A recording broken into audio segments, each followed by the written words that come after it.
What's up, YouTube? Welcome back to the channel and welcome to Microsoft Flight Simulator 24. That's a surprise, I know. It was a surprise for me too. But now I was watching some YouTube videos and this stuff started popping up somehow. I think it was because next to me at work, I work next to a guy who has his pilot license, so sometimes he'll be talking about planes, and I think this started popping up in my feed when we started talking about like emergencies and stuff like that. And I started getting into some of these, like it's pretty funny, some of these videos and stuff, so I thought we would check it out and see is it funny for us too. First step. So I have taken one flight, just FYI, because I didn't know if I was going to do videos and stream this, or if I was going to do anything with YouTube with this, or if I was just going to play it like on my own time. But I think it could be this, since it has this career mode. I think we'll do the career mode. We're not going to be on this one every day though. This is going to be one of them that I just kind of, when I'm just wanting to chill out, I'll probably throw it in. But we're fully committed to Death Stranding and our upcoming Dark Souls Soulsathon stuff. But in the meantime, laptop in the office that shows all the let's get our certification pilot's license. you'll need for your PPL exam. Take a look. Wait, I gotta take it. Wait, what? I gotta take an exam?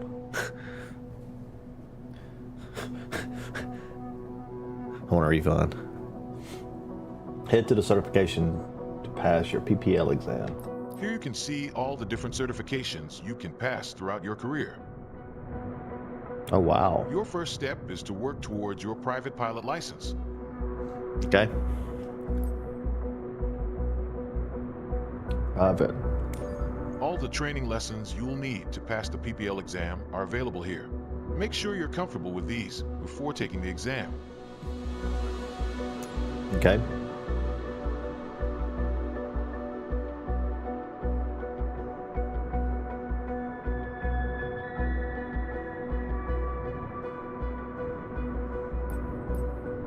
So I don't really want to take the exam yet.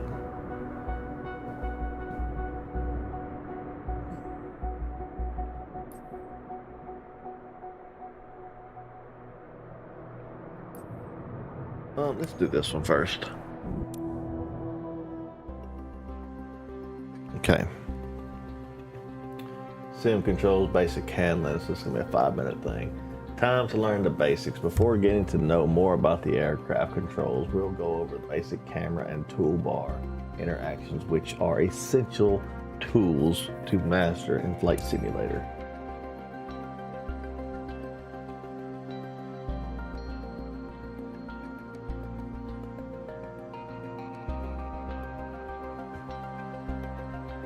We'll figure out where we can put the camera at. I am playing on the Xbox controller. I didn't know if I'd play with the mouse and keyboard, or if eventually I'll probably, if I enjoy it and stuff, I'll get me a real yoke and stuff. But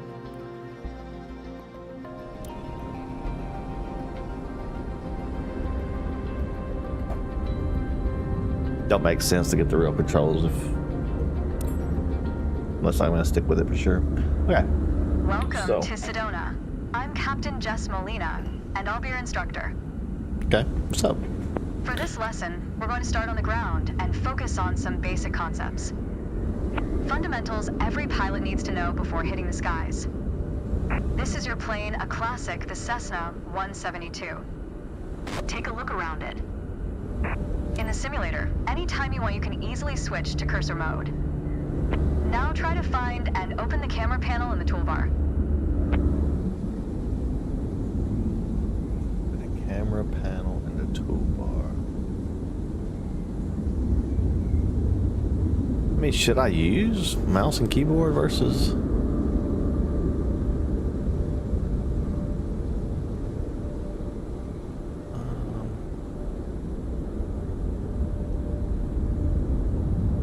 How do you open it though?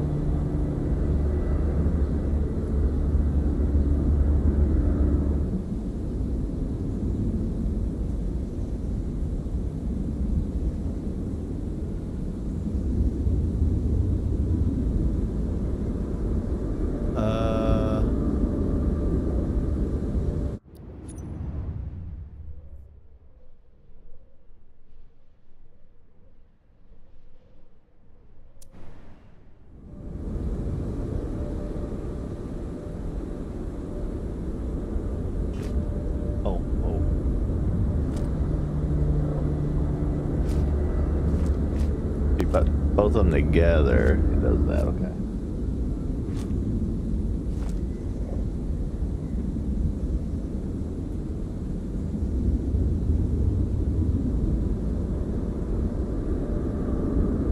I'm confused though. Like,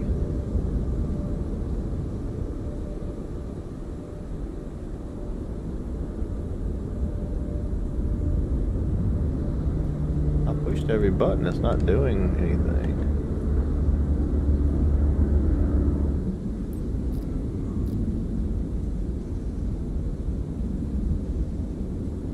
Wait. Is this what it means?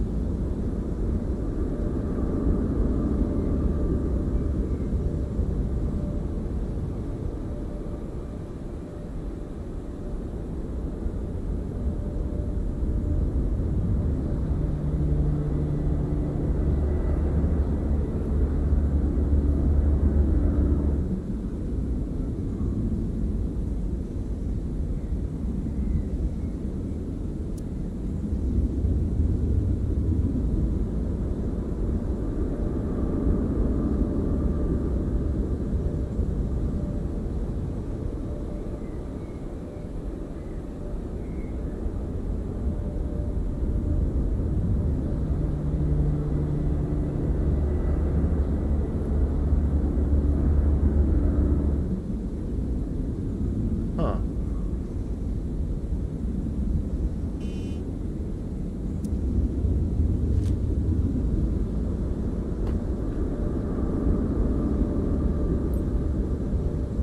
I don't really know. I can't do anything. Like, I don't understand.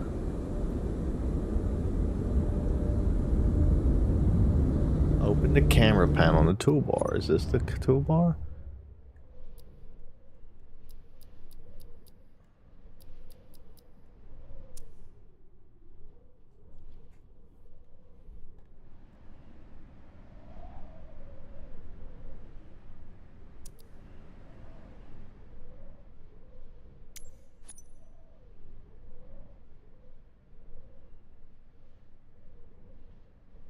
Open and interact with the toolbar menu.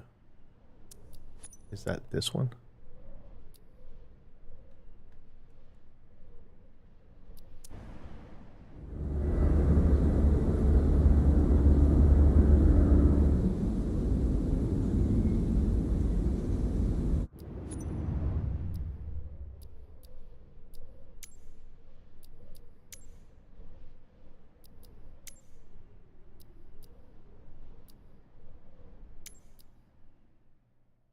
All right, maybe that's what it was. Okay.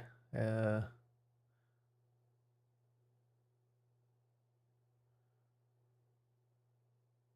gonna keep all this going. Maybe that was what it. No.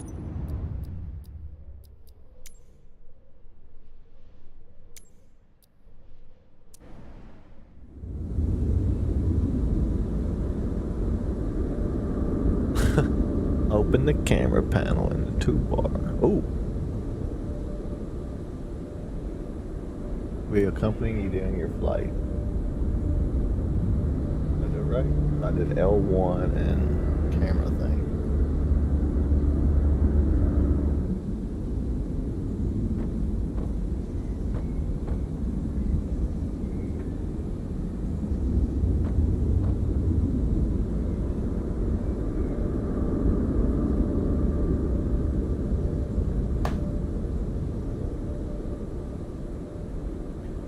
Flight planner app. Here you can plan your next flight. Aircraft app. Here you can check your flight performance. Okay, so it's like my little iPad for my flight speed. Okay, all my little settings. Okay, more apps. Okay.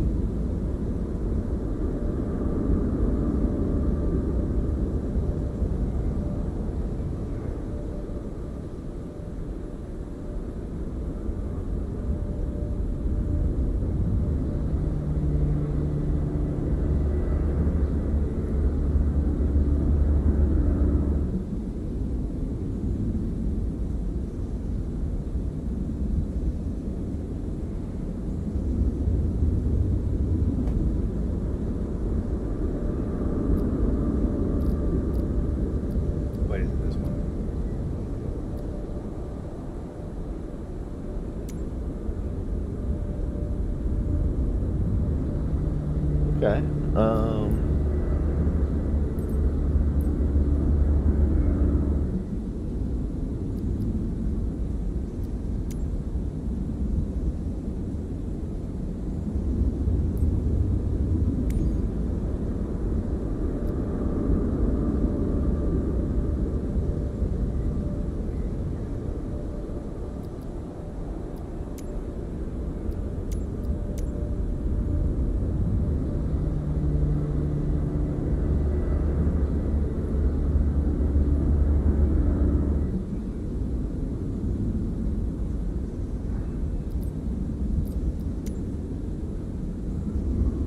I don't know if I messed anything up with that. Let's do this again.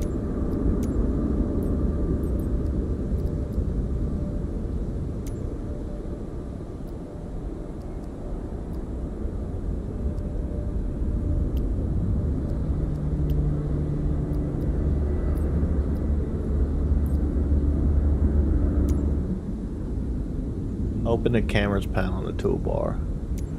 The camera panel There we allows you go. to access Okay. the various views and camera modes of the simulation. Go ahead and close all the panels for now. Right now, we are in the external view mode. Let's switch to cockpit view next. In front of you is the yoke, the primary means of controlling the aircraft. In the simulation, you will be controlling the aircraft with your peripherals of choice. So let's hide the yoke for now. All right, as we've seen, when you want to look around you, it's easy to rotate the camera. But you can also move it freely in the cockpit to get a better view of anything you want to see, even through a window to look outside.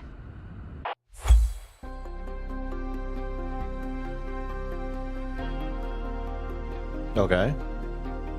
Easy enough.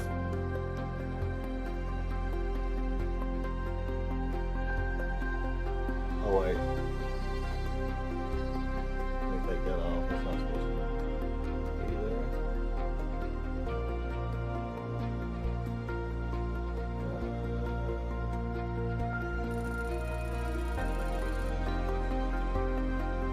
Wait.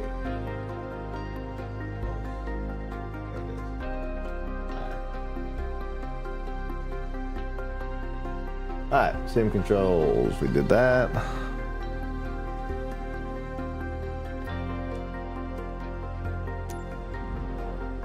Aircraft essentials.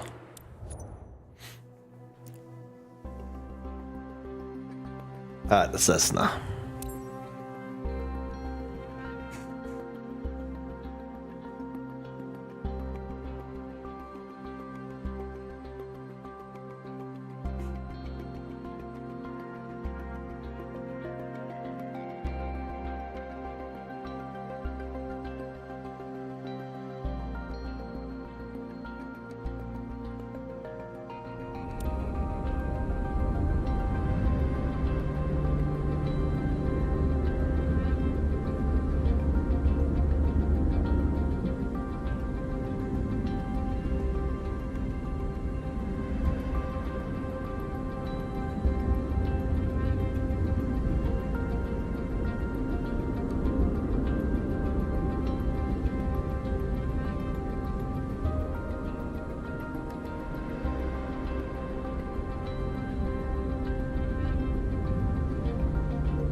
Alright, let's see. Let's go ahead and start this. Let's get you familiar with the aircraft, a Cessna 172, and a few commands to navigate it through the skies. Okay. In front of you is the yoke. The yoke is like a steering wheel, more or less. Turn it left or right to control the ailerons and bank the aircraft into turns. Look at the trailing edge of the wings while turning the yoke to see the effect on the ailerons. Okay. Now, the difference between the yoke and a steering wheel is you can pull or push on the yoke. This controls the elevator at the back of the aircraft to make it climb or descend. Look at the horizontal stabilizer while you pull on the yoke. You can see how it affects the elevator. Nice. Down at your feet are the rudder pedals. They steer the aircraft when you're on the ground. The upper part of the pedals also control your brakes. In the air, they control the rudder at the end of the vertical stabilizer to yaw the aircraft. This is mostly for small corrections. For coordinating turns or compensating for a plane's tendency to pull left during takeoffs and climbs. Look at the vertical tail while operating the pedals to see the effect on the rudder.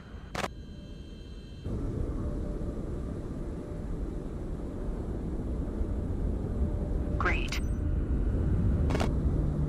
Last but not least, the throttle is located near the center of the cockpit. Pushing forward will increase power, pulling back will decrease power. First, look at the throttle and select it. Keep it selected and push it forward to increase power. Power is increased. Now pull it back to decrease power.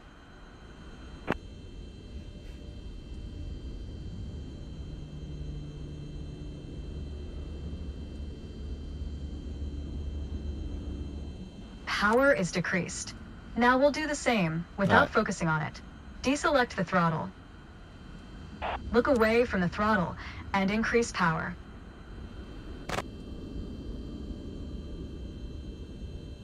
Set your throttle to idle. Excellent. When the engine is on, you'll be able to see the power change on your RPM indicator. You will find it on your PFD screen in the top left corner. Top left corner.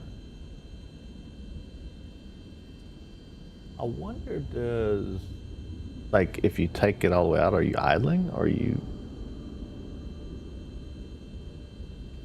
Where's the person? Okay. Look at the RPM indicator. Okay. Yeah, there. This tells you how fast the engine is spinning in hundreds of revolutions per minute. Okay. Next, take a look at your current speed on the airspeed indicator. It's on the left on your PFD screen. Airspeed, this one? It measures the speed in knots. To check your altitude, look to the altimeter. It's on the right on your PFD screen. Not all aircraft have integrated screens with all this information. A lot of them rely on analog instruments. You can find the analog versions of the airspeed indicator and the altimeter just above the throttle. They are respectively on the left and right.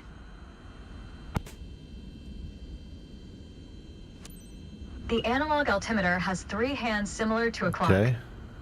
The long, thick pointer indicates 100-foot intervals. The short, thick one is 1,000-foot intervals. And the long, thin one counts 10,000-foot intervals. That's all for today. Next time, we'll see how it feels in the air. All right.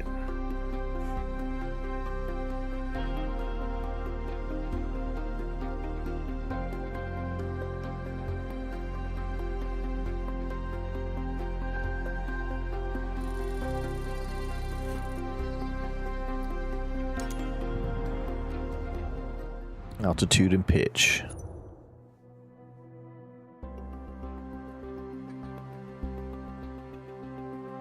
Okay.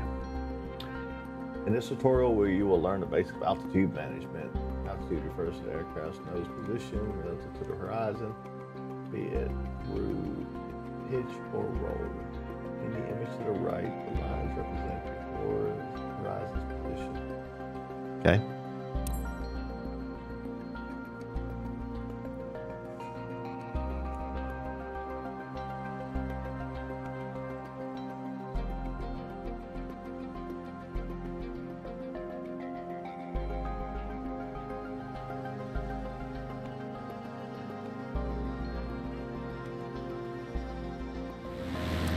I'm in the air.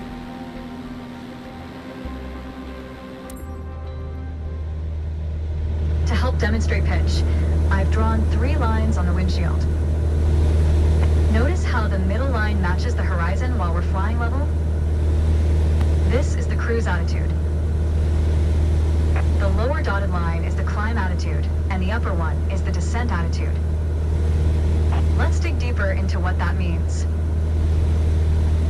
Pull back gently on the yoke until the climb attitude line matches the horizon. Then maintain that attitude.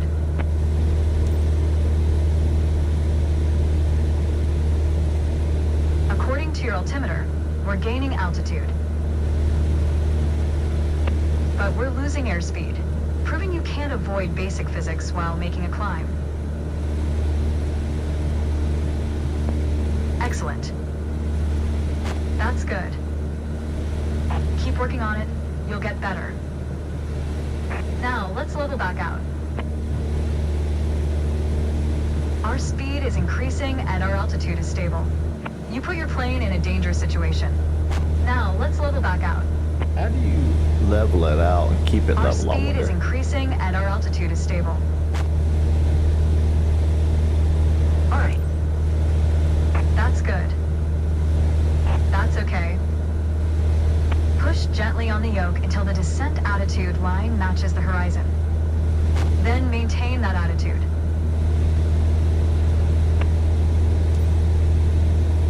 As expected, with a nose-down attitude, our altitude is decreasing while our speed is picking up. Great.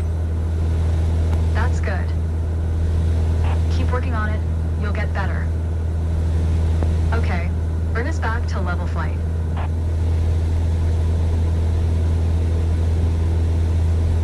Now your speed is decreasing and your altitude is stable.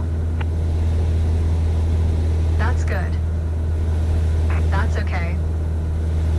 Try to make only small adjustments to your pitch to avoid overcorrection.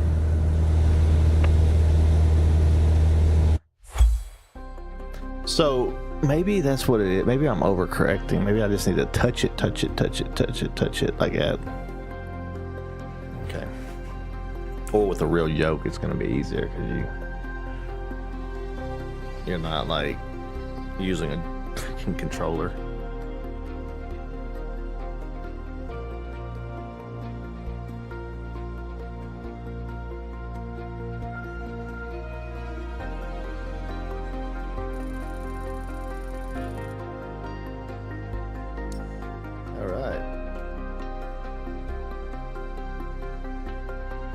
And did okay on that one, not that best. But it's fine. Let's do the next training. A roll. Nice. Already?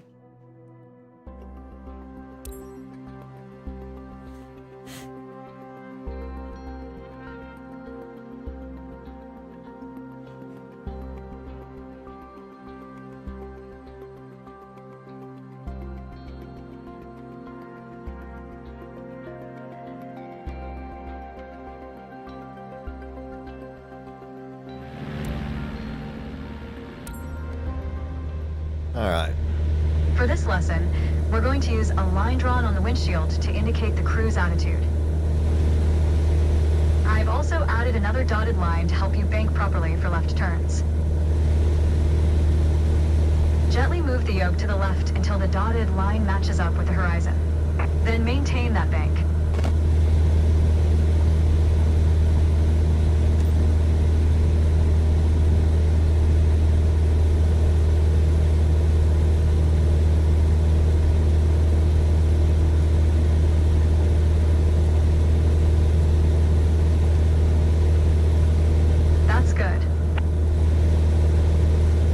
Your altitude. It wasn't constant during the turn. Now, let's see you level back out.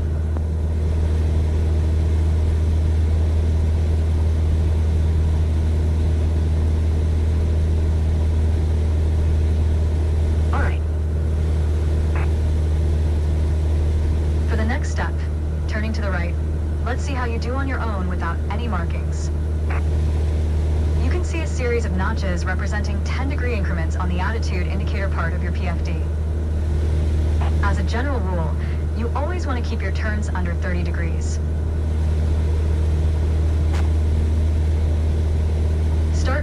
right until you're lined up with the second notch to the right on the attitude indicator. Then, maintain that 20-degree bank while remaining at the same altitude until I ask you to stop. That one.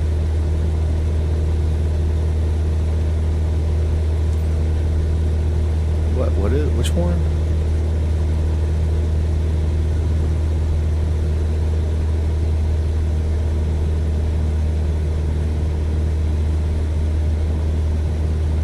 Keep working on it. You'll get better. Where's the Keep thing working at? to maintain a constant altitude during the turn. Level us back out now.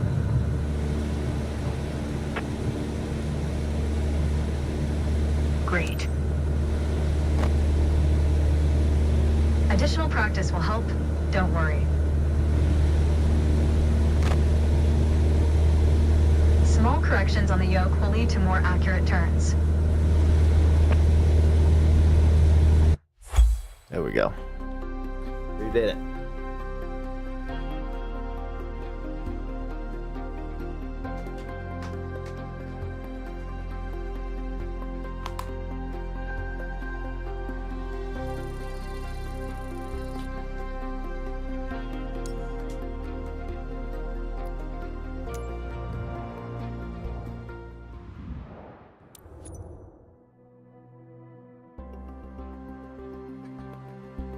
In this tutorial, you'll learn about the relationship between RPM and throttle management. To do so, you'll have to maintain a consistent cruise altitude, increase RPM, power changes on air, okay, whatever.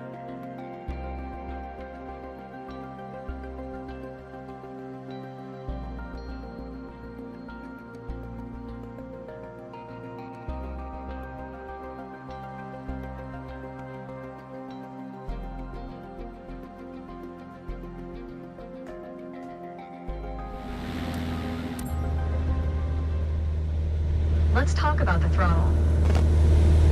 If you have the need for speed, then the throttle's for you. Full control over the power output of the engine.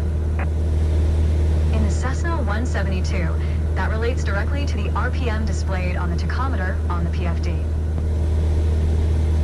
Pull back on the throttle to reduce RPM to 1800.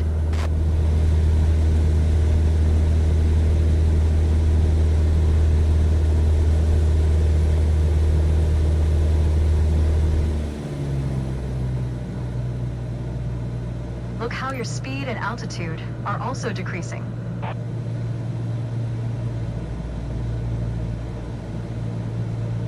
Excellent. Okay, let's throttle back up to 2,400 RPM.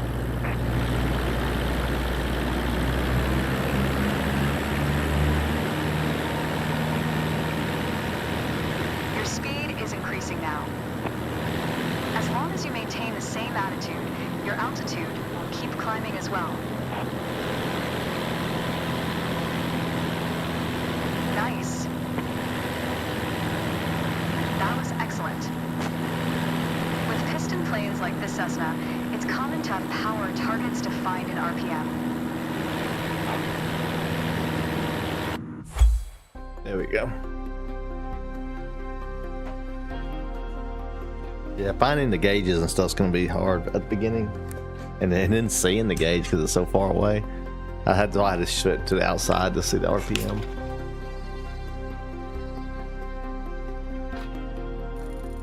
It'll get better.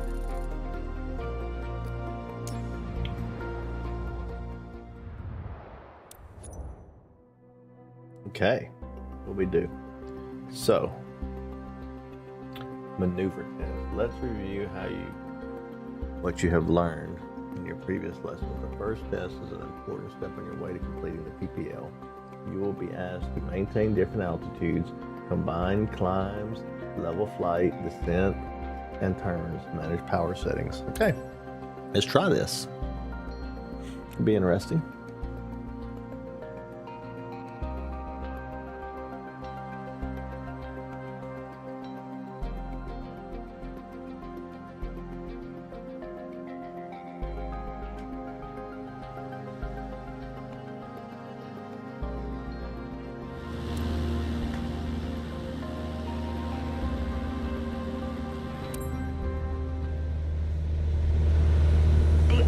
maneuvering a plane through the air isn't a mystery to you anymore.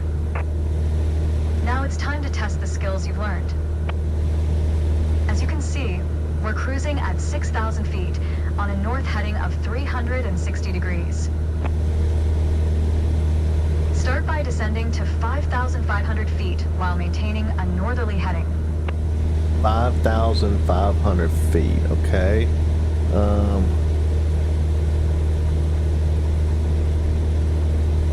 5,400 feet. While descending, reduce throttle to avoid overspeed. If your speed is in the yellow section of the airspeed indicator, it means you are overspeeding.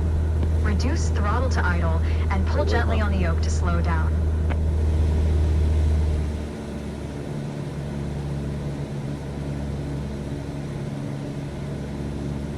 $5,500. Okay. While descending, reduce throttle to avoid overspeed.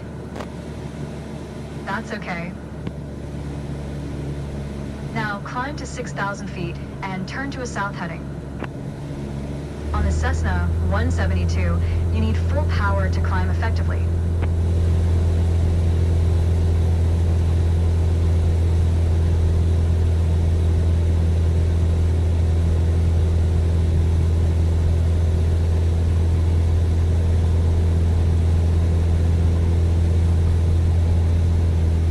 You put your plane in a dangerous situation. Oh man.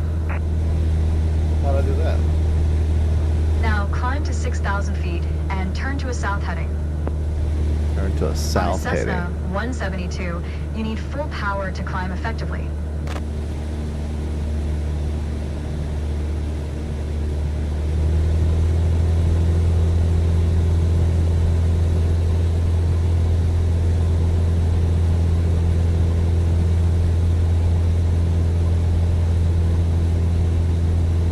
Oh no, I'm going north. Oh wait.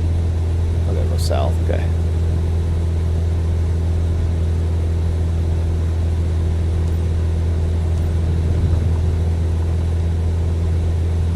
That's good. You put your plane in a dangerous situation. Now climb to 6,000 feet and turn to a south heading. On the Cessna 172, you need full power to climb effectively.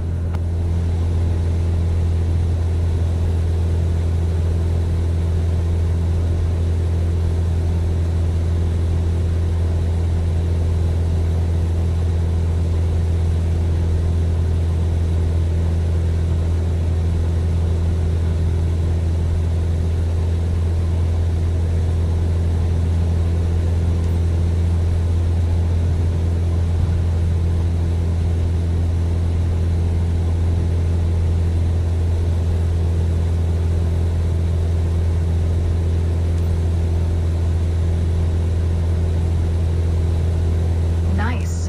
The turn was good, but try to climb faster in the future. All right, next exercise. Alright, so I did the Maintain climb, your I heading shouldn't do of it. 180 degrees, stay at 6,000 feet, and adjust your airspeed to 80 knots. Yeah, okay. Alright, now I'm at 100 knots, is that right?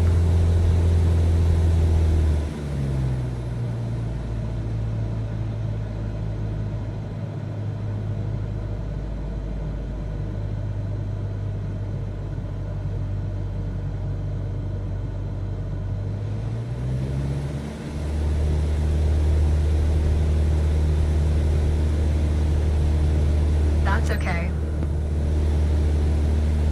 Review straight and level flight to better manage your speed and altitude. You did well, but you can do better. Yeah, no, I need to figure out how to keep my plane level. Like, it seems to always be moving.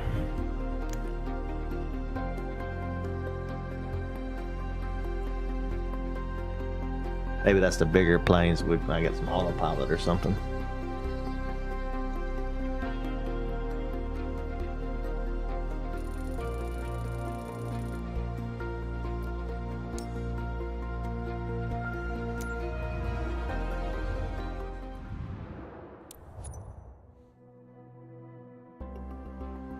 Very good flight starts on the ground. Prepping your aircraft and take all the necessary precautions essential for every pilot, regardless of experience. Today we learn how to do just that, and which tools can help us in reaching that goal.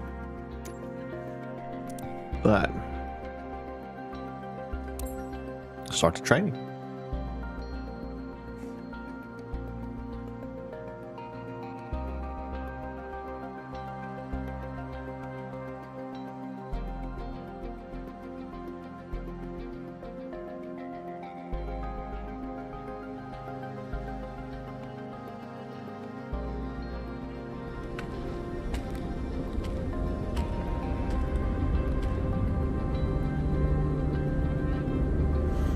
Hello. Today, we're going to go over all the steps that precede turning on your engine. Those steps are essential to ensure your aircraft's integrity and that everything is in order for a smooth and seamless flight. First of all, stretch your legs a bit and take a look at your aircraft and your surroundings. We never took much time to look at our aircraft from the outside, so take your time if you want to inspect it. You might have noticed some extra bits on your aircraft. These are the covers and chocks. Covers are installed when the plane is not in use and are meant to avoid damaging its sensitive parts. Chocks are there to immobilize the aircraft. You'll need to remove them before takeoff.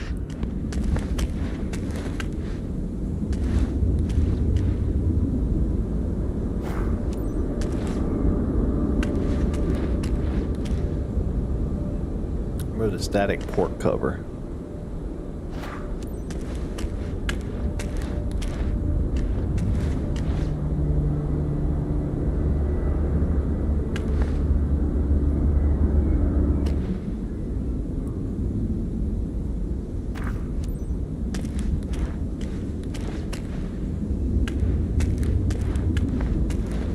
Remove the pilot tube cover. And we're done for the outside. Now that we're sure your aircraft is functional and ready to taxi, let's check the inside. Let's get to the matter at hand. You've been given an EFB, also referred to as an electronic flight bag. It's a tablet that stores critical flight information and is the ideal tool to prepare your flight plans and enhance your piloting experience. Open it and take a look. Feel free to follow a quick guided tour of its features.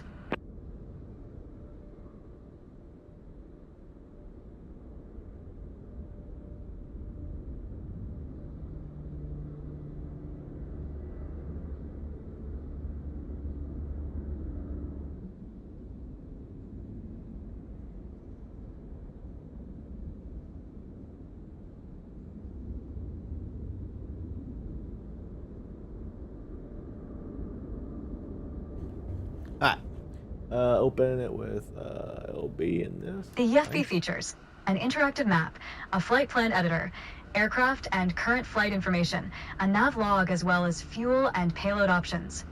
The EFB has plenty to offer, but if you want to get directly into the action, you can turn it off after you finish the quick tour. Yeah, I did this tour earlier.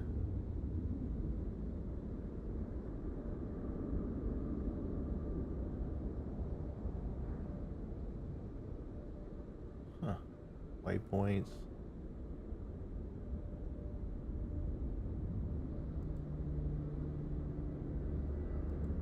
International flight rules, I guess, is what that means. What's VFR, I wonder.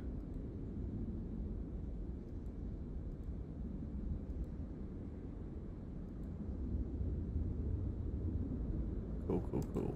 This is all the stuff. Like the flight numbers and stuff like that. We probably got to type in navigation logs. Okay.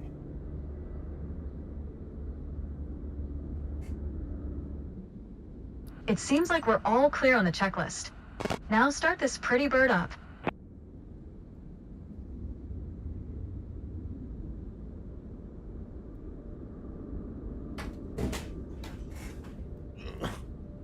Drop my controller. Alright, got it back. Okay, let's see. Out of my leg, I'm just looking at just doing maybe alternator, battery. So I wonder how you started up like the long way. Completing the checklist. So I want to complete the checklist.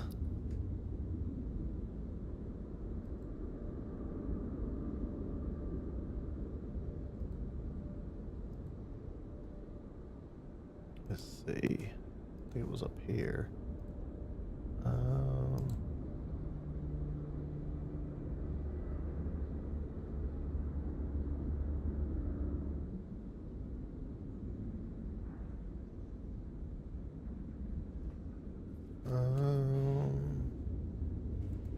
Aircraft checklists. All right, pre-flight.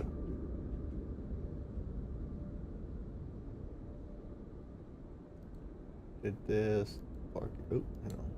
Set the parking brake.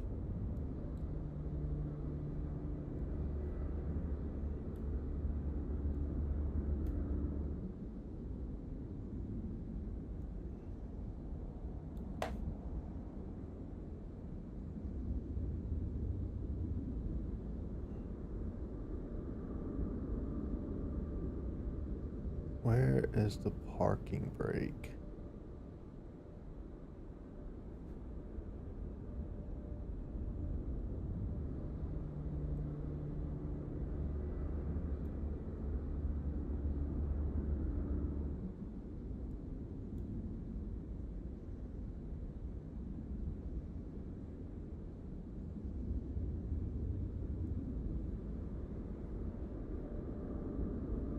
Nothing up there. Does this have a parking brake?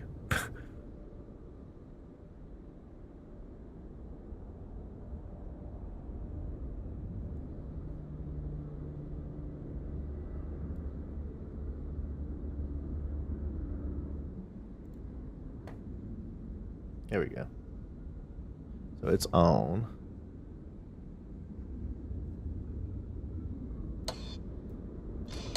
Okay.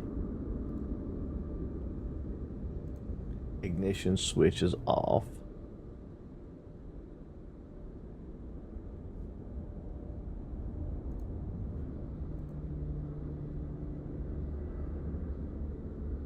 Ignition switch is where?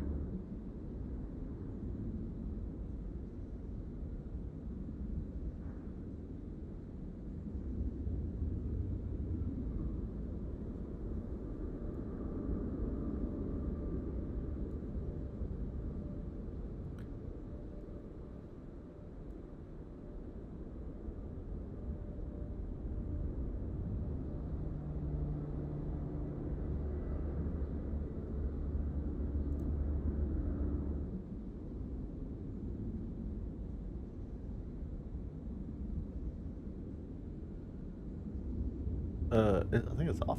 Oh, let's see. Okay, so that's okay, cool.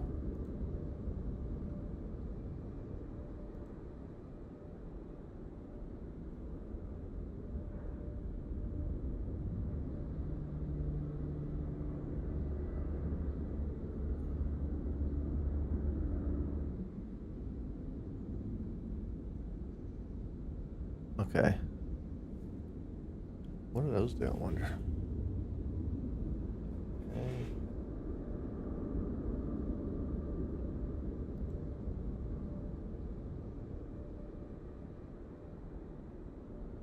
Master switch, alt battery on.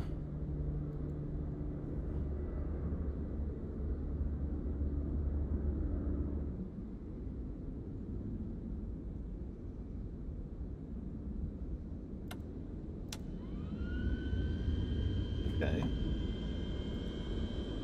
Primary flight display.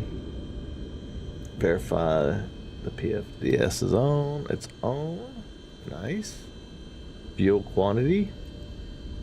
Level is correct. Where's the fuel at? Where?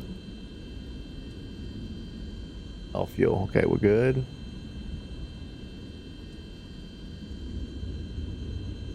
All right. Low fuel.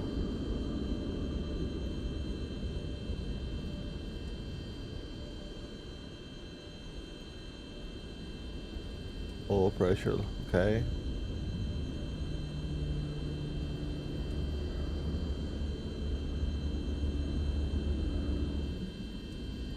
Perfect. Oil pressure.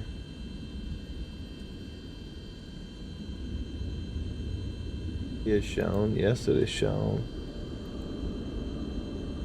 Low vacuum. Okay. Low vacuum. Low volts. Low volts. Check. Master switch. Battery is off.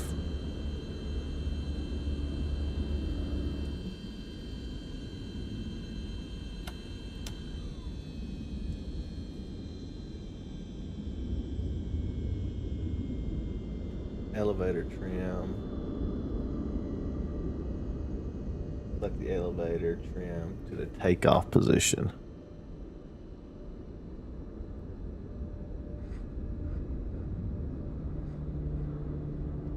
Wait.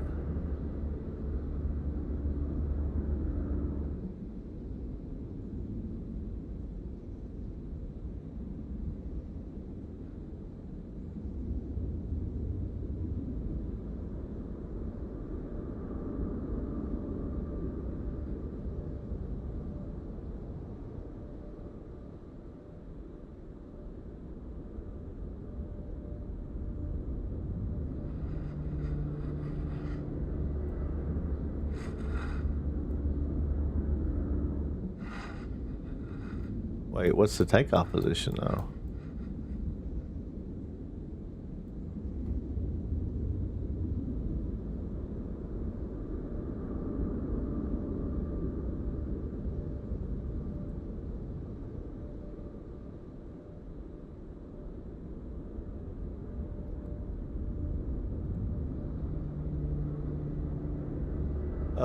Elevator trim, what's the takeoff position? Hang on, let's look that up.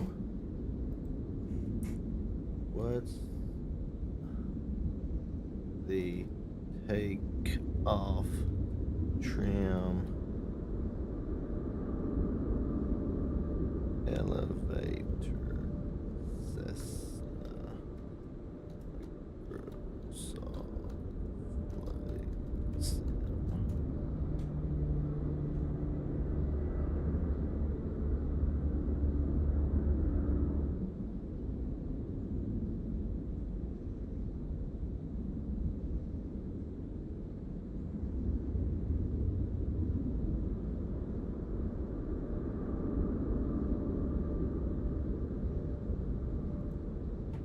Okay, I've been trying to learn the trimming in this Cessna once at a time, struggling.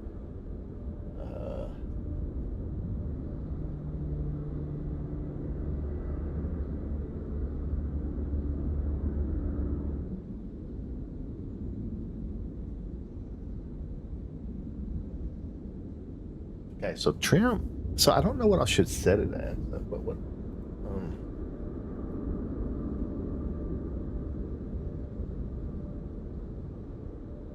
It should be 0, I would think.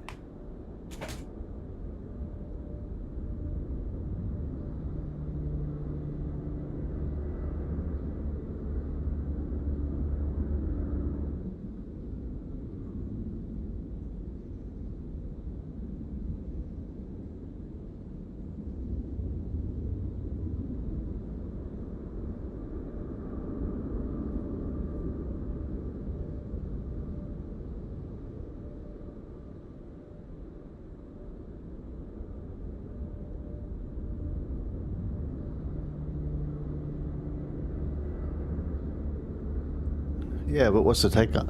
So does that mean what's the trim takeoff?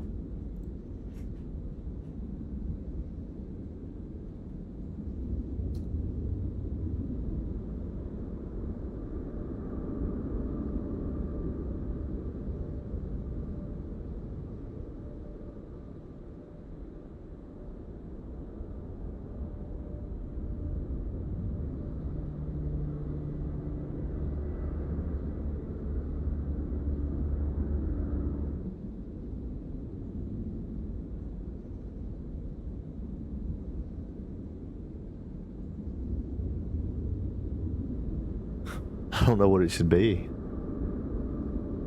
Set the elevator trim to the takeoff position.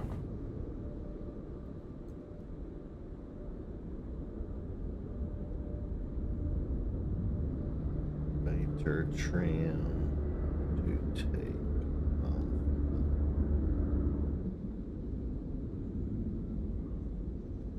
Alright, let's see. Hey, what's up, game? How's it going? How you doing? Trying to learn how to do some flight simulator. I don't understand what I'm supposed to set the elevator trim to, though. That's what I'm trying to figure out right now.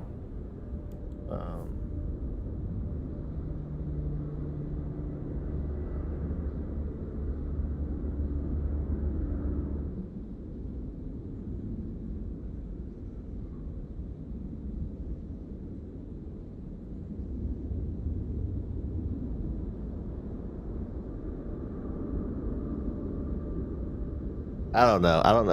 I'm not sure if I should set it to 10% or if I... Oh, wait. There's a thing that says takeoff right there. Hang on.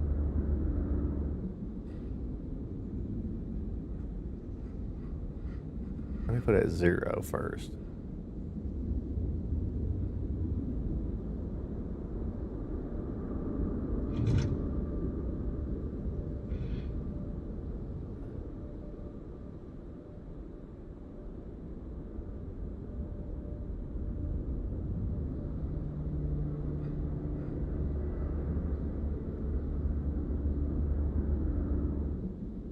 Down a little bit.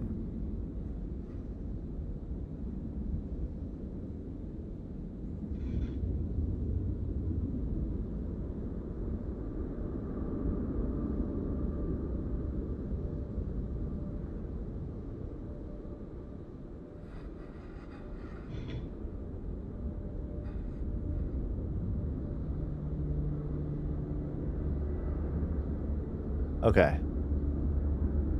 So now that's clearly lower.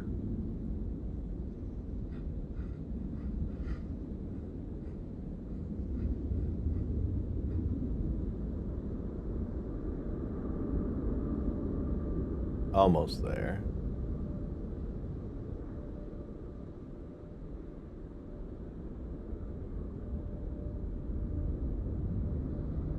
Is it 3 degrees maybe?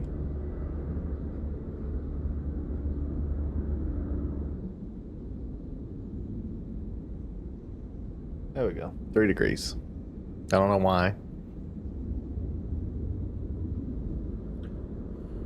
But okay. We have... It is...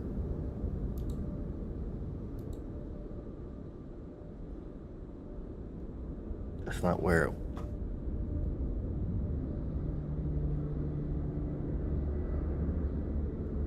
Wait. Why am I...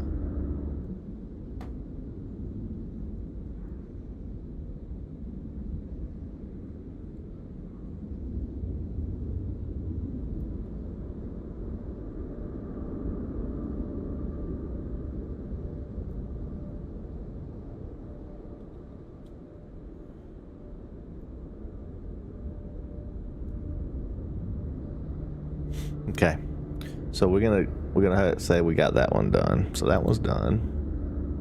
Fuel selector valve, both. Okay. So fuel selector valve.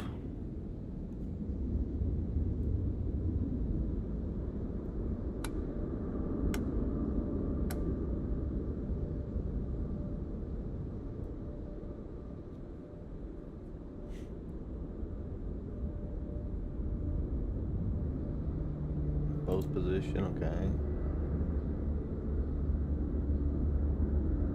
Static pressure alternate source. Check that the static pressure okay,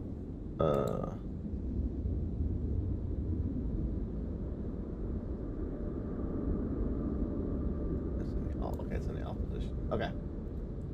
So that was our first checklist. Pre-flight inspection. Control surfaces, check freedom of movement, verify security of attachment and general condition, Elevator trim tab.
I don't know what that is.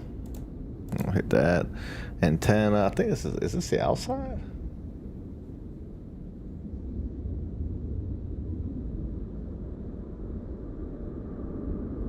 Whatever. Pre-flight inspection. Verify security of attachments in its general condition. Verify. Okay, whatever. That sounds fine. Just check those. Yeah, we good. All right. Let's check our stuff here. No, wait, this is just like the nose and everything. I'm gonna check through all these.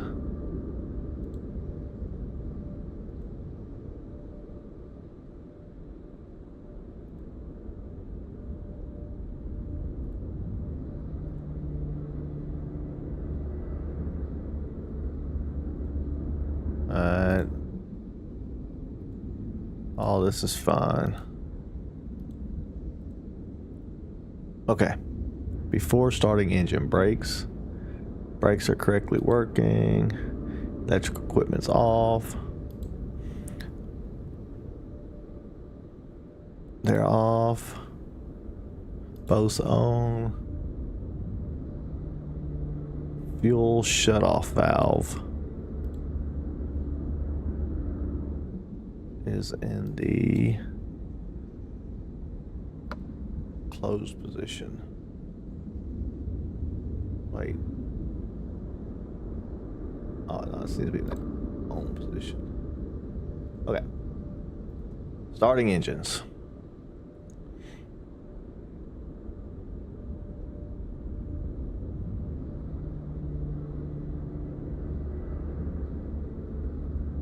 Throttle.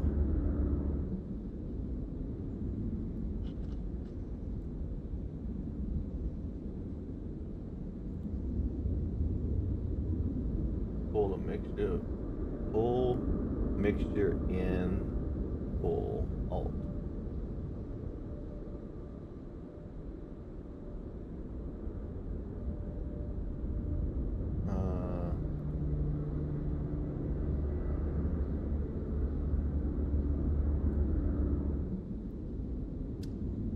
And full.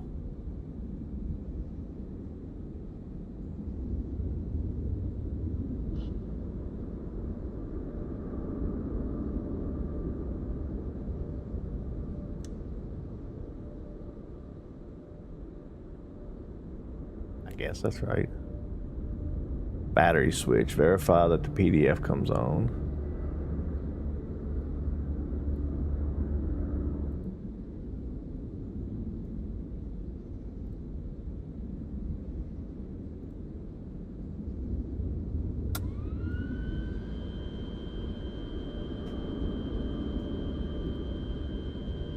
Engine.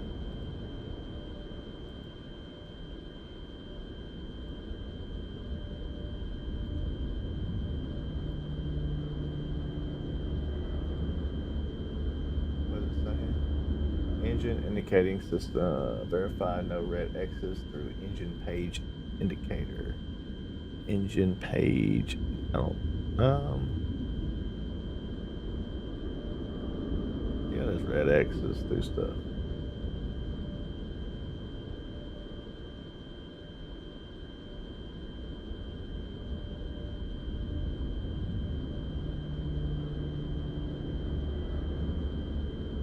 Oh wait.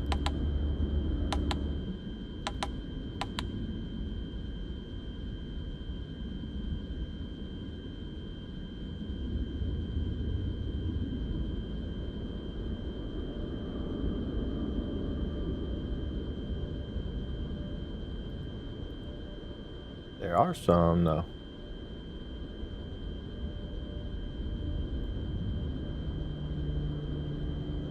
Because of that? No.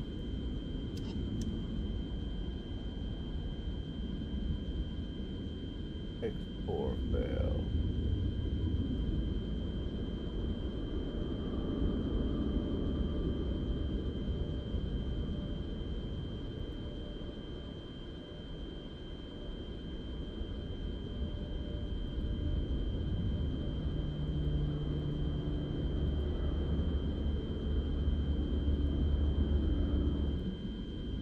Alright.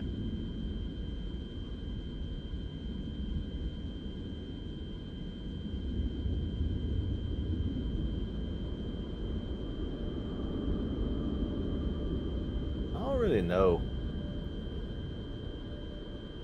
That matters. I guess it's that stuff. Doesn't matter. Master switch, alt and battery on. Beacon on.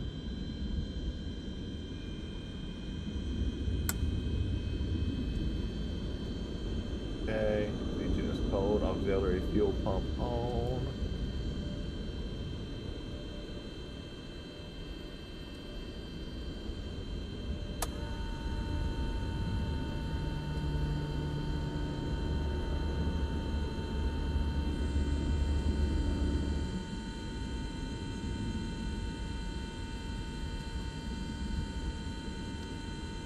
I already put it all the way forward, okay.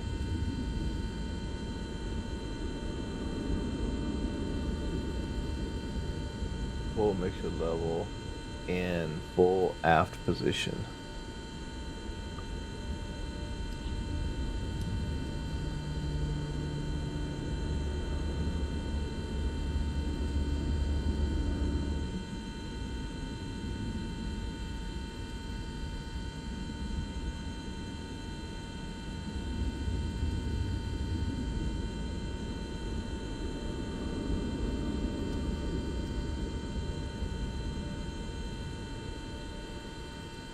Auxiliary fuel pump switch off.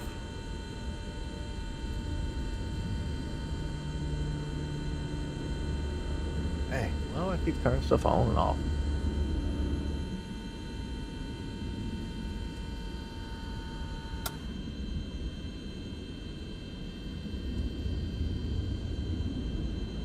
Ignition switch. Oops.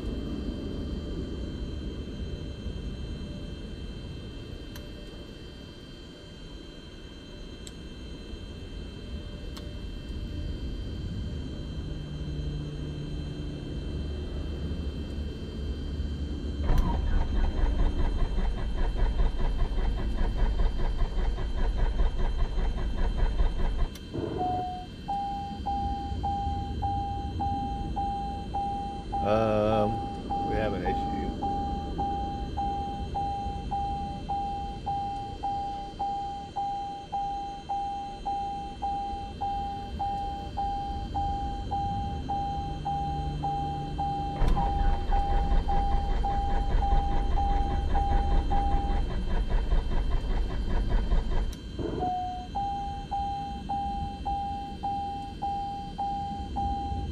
Why can't I get my plane started?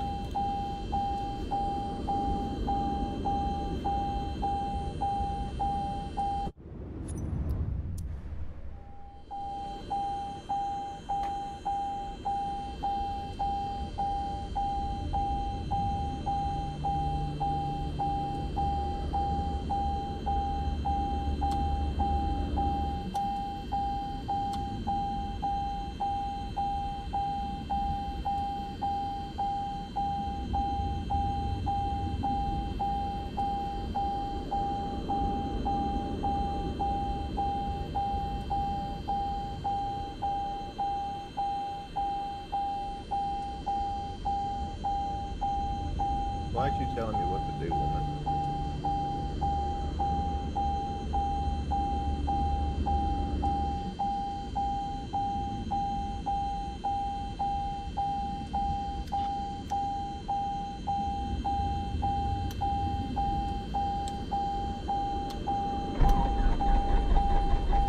Now that we've covered all the preparations, let's get to the good stuff, shall we? Wait, I don't understand why. So I had to get fuel, which makes sense, but why wasn't it turning on? I don't really understand.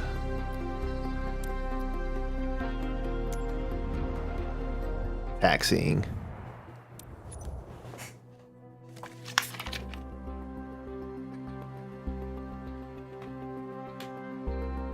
Okay.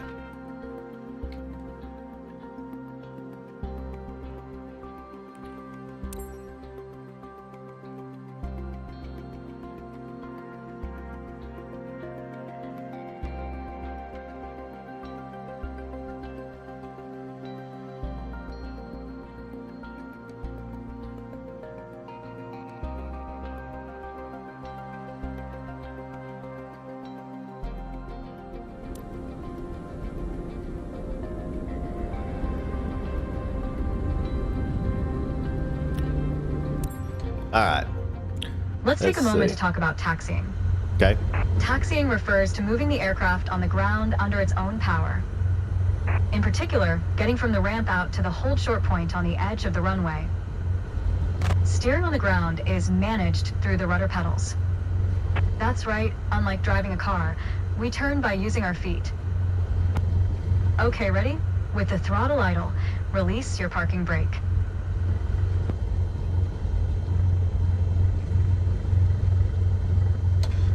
Okay. Now, gently increase throttle to get the aircraft moving.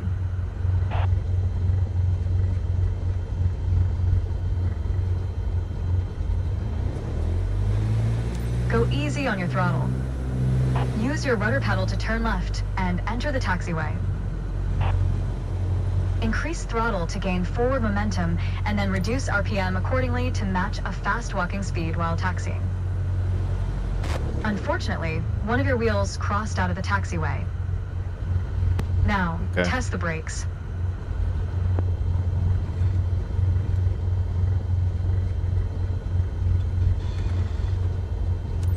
Good. Brakes checked. Taxi to the next exit, then come to a stop. Remember to control your speed with throttle and brakes. See the crossing in front of us. Stop before it, as if traffic was coming off the runway. Watch your speed.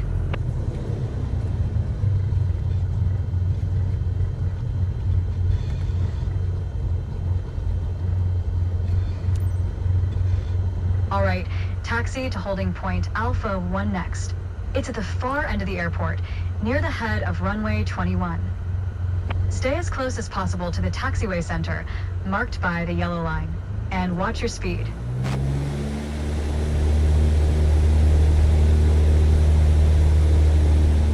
Watch your speed.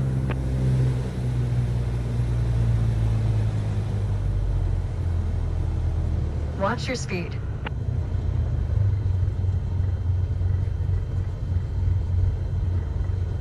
Watch your speed.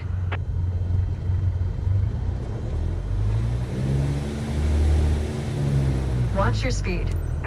After the right turn, come to a stop before the hold short point, in prep for takeoff. Watch your speed.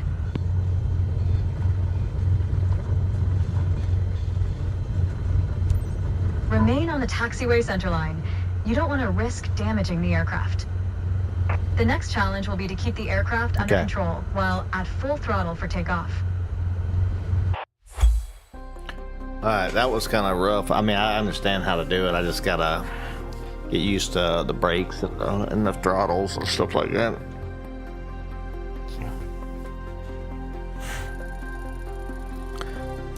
I just need to be very careful on the throttle, I think, starting off.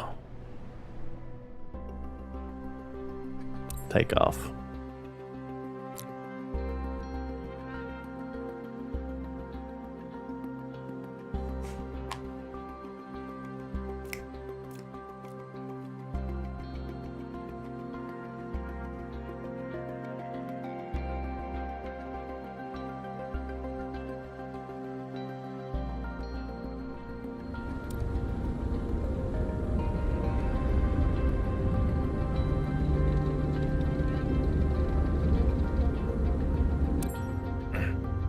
There's an old saying I like. A mile of road will take you a mile. A mile of runway will take you anywhere. Taking off isn't hard, but there are a few key points to remember. First, we always take off into the wind, which won't be an issue on a calm day like today. Second, before we enter a runway, we always make sure it's clear. Check to the right to see if a vehicle is on the runway. And to the left to make sure no other planes are approaching.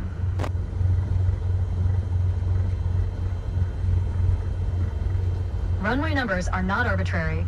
Each number matches the first two numbers of the runway's compass bearing, rounded to the nearest 10 degrees. For example, a runway orientated towards the north would be numbered 36, which is 360 degrees on a compass. Everything looks good, no cross traffic. Go ahead and taxi into position. Now slowly taxi onto the runway and align the plane with the center line. Then stop your plane just after the number 21.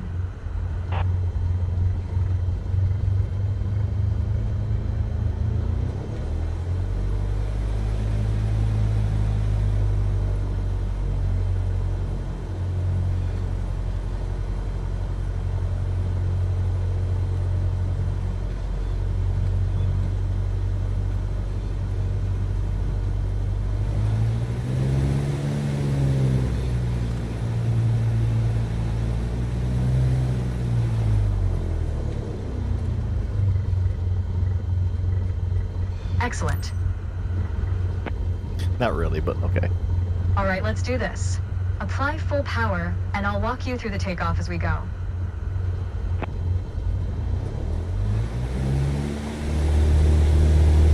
Use your rudder to stay on the center line, and keep pushing power until you reach 55 knots.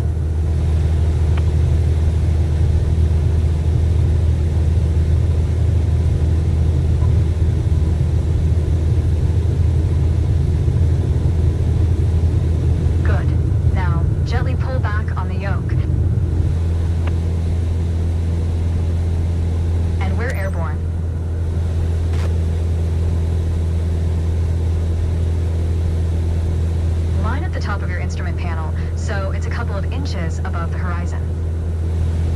That'll pitch us up and set a good climb attitude. Maintain 75 knots, and we'll reach our target altitude of 5,500 feet in no time. Focus on flying straight. Use your rudders to remove the left yaw plane has when climbing.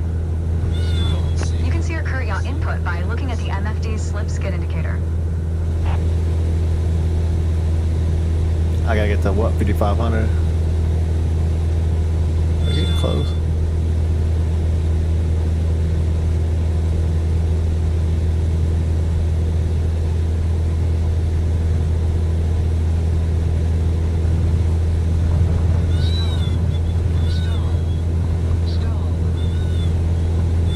Maintain 75 knots and climb to 5,500 feet.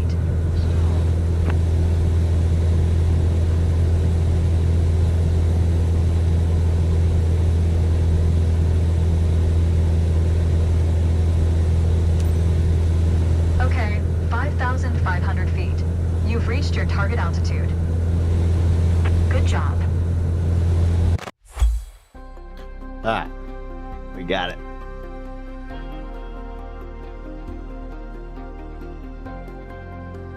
I was actually flying using the instrument panels that time.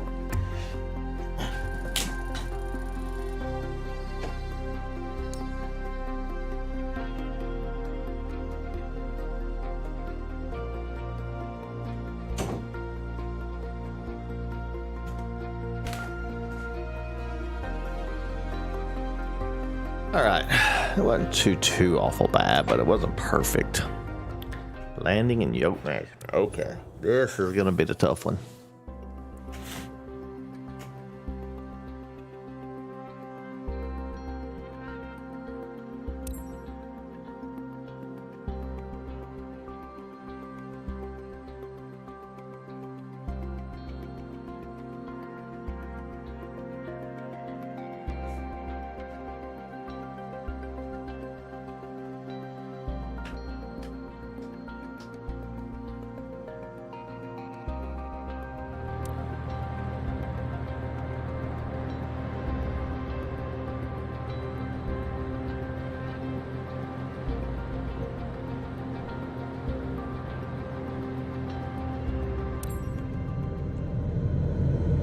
For this landing exercise, I want you to focus on the yoke only. We're close enough to the runway to land safely, without adding any throttle. Maintain a speed of around 65 knots. Pitch down if you're going too slow. Pitch up if you're too fast. Keep your airspeed at 65 knots. When you're 10 feet above the runway, it's time to flare. To flare means to raise the nose of the aircraft to slow your descent for a softer landing, but without ever leveling off or climbing. The main landing gear will touch down before the nose wheel does.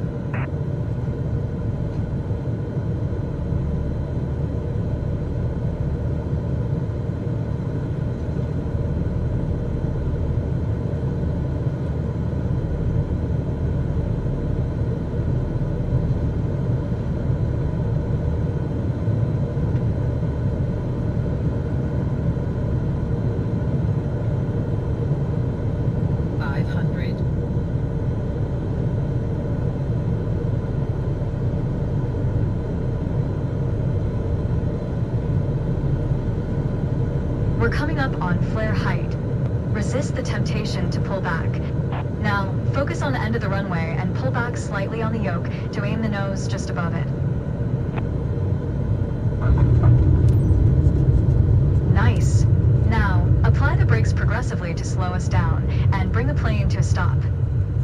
Use rudder pedals to stay on the center line.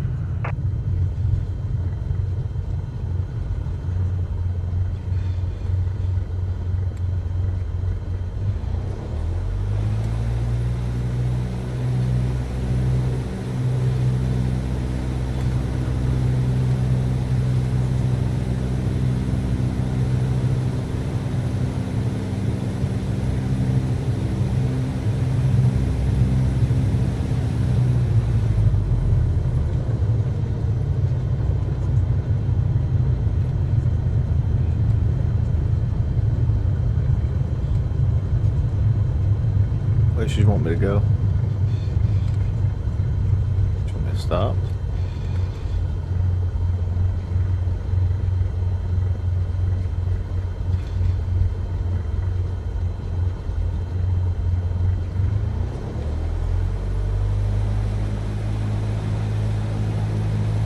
Maybe they want me to go back out here and go on the center line of the runway.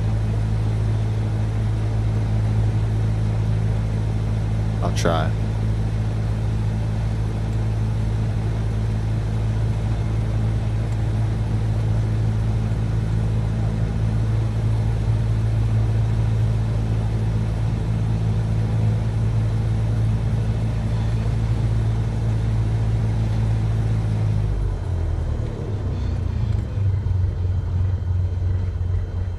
I think a bit more practice may be a good idea. Keep in mind that approaching the runway at the right speed is key to a good landing. Wasn't too bad. I could do that one again though. 'Cause I haven't got off the thing, but it's fun. Oh, maybe now they're gonna make me do it again. No, I don't have to, but I'm not sure. Oh, we'll do next training. Throttle management. Okay.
All right. In the first part of this landing exercise, I want you to stay on the glide path by using the throttle. You can make small corrections with the yoke to stay aligned with the runway. Smooth action on the throttle is key for remaining on the correct glide path. If you find yourself too high, reduce your power. If you're too low, increase it. Remember though, always make soft corrections. You don't want to overcompensate. Now you can use the elevator to land.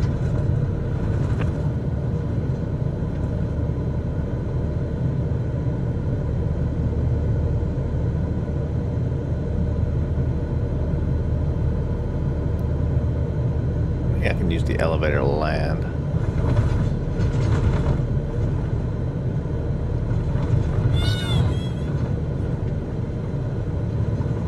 Stall. 500.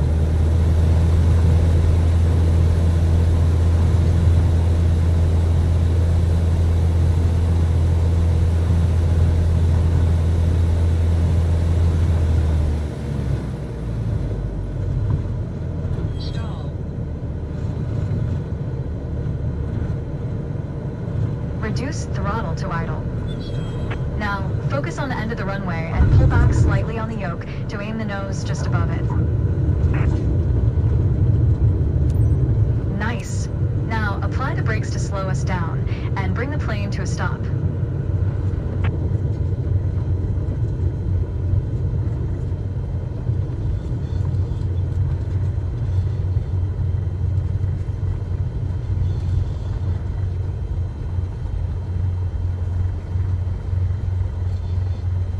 I think a bit more practice may be a good idea.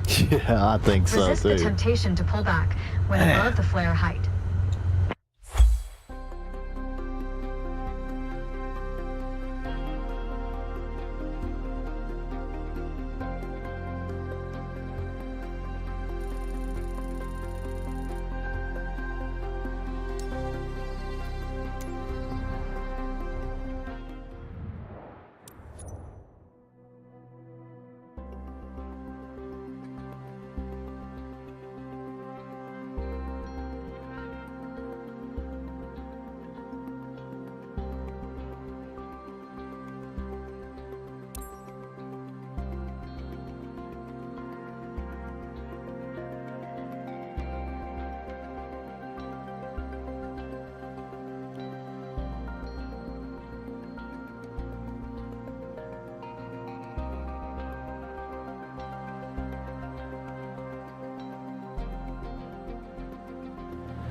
My first instructor used to say, the best part of flying is landing in one piece. Today, you're in charge of bringing us in for a safe landing. Okay. And I've already set us up in landing configuration at 65 knots with 20 degrees of flaps. Keep your aim point on the runway threshold. When you're 10 feet above the runway, it's time to flare.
throttle to idle.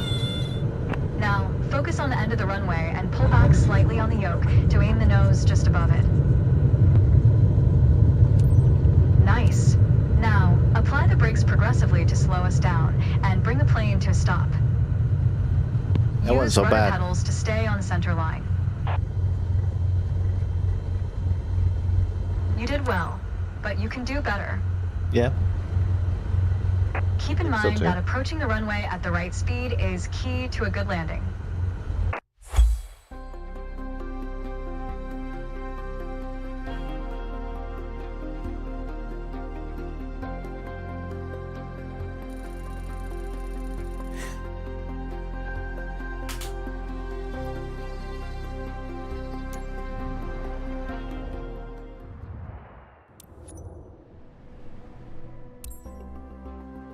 Downwind training.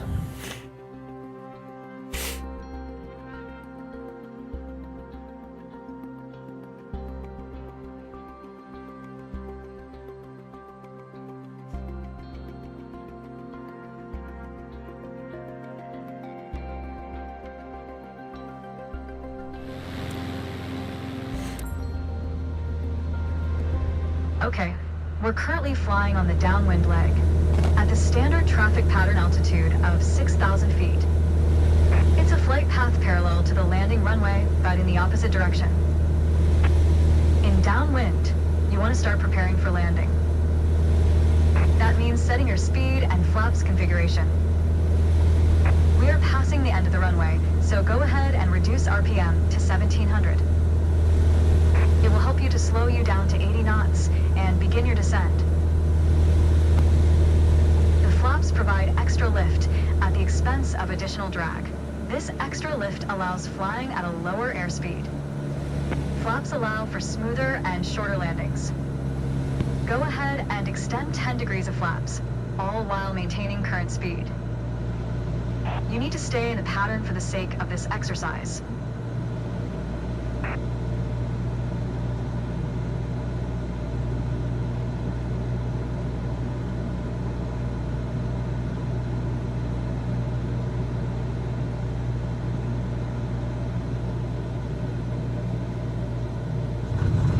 Stall.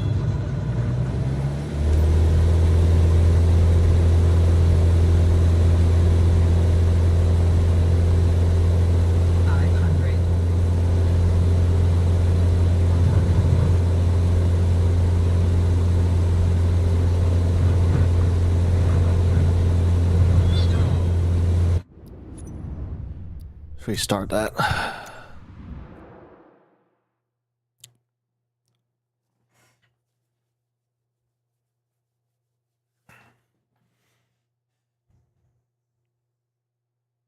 So I need the flap. I need to set all that up. That's the problem. Is I don't know.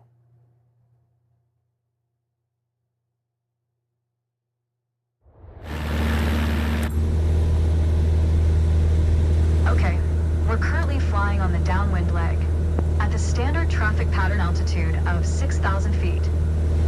It's a flight path parallel to the landing runway, but in the opposite direction.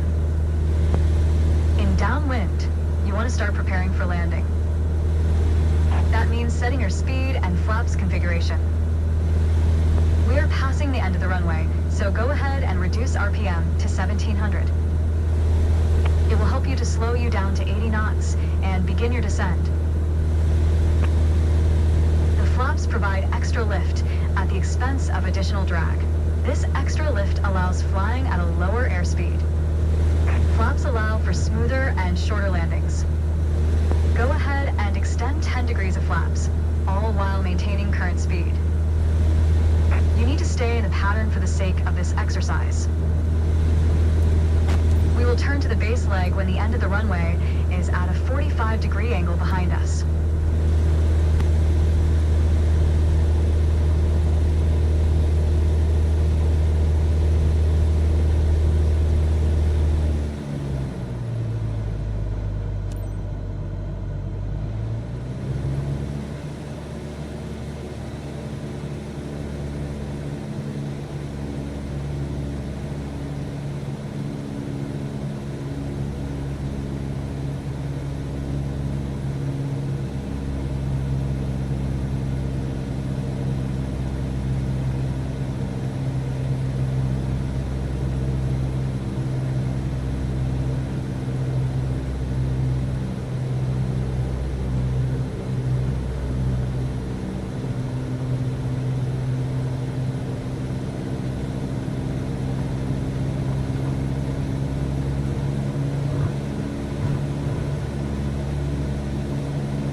left onto the base leg.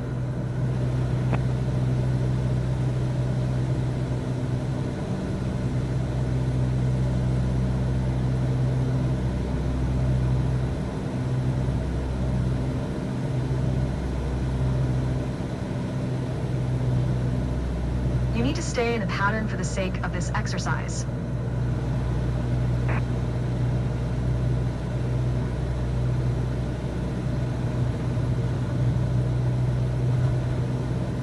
What am I supposed to be doing?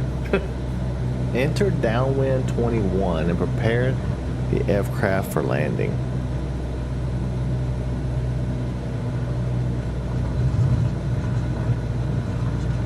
Stall. Stall. You need to stay in a pattern for the sake of this exercise. Stall.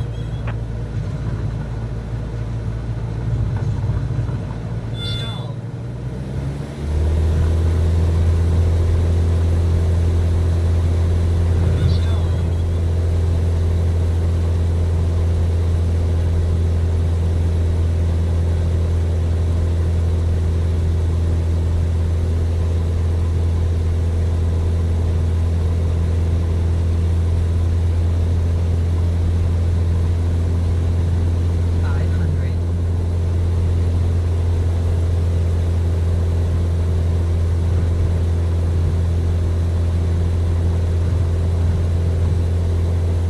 Where's this runway at that I'm looking for?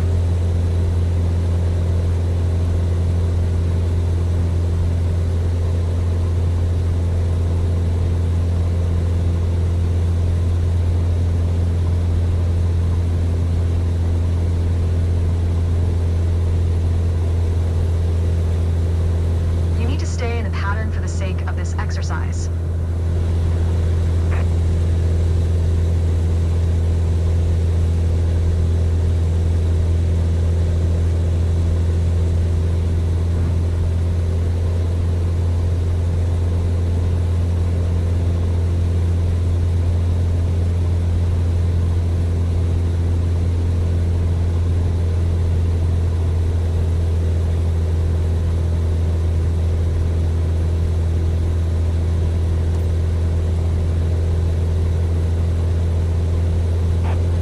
You need to stay in a pattern for the sake of this exercise. I don't understand.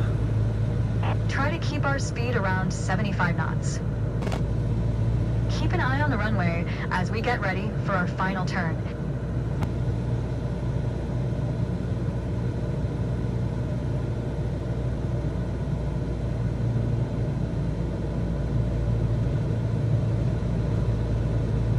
Turn left onto final.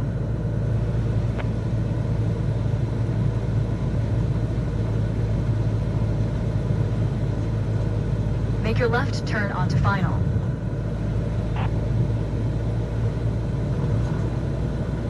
Make your left turn onto final. Keep a stabilized approach with 65 knots airspeed and prepare for landing. Use throttle and flaps as required to adjust the glide slope.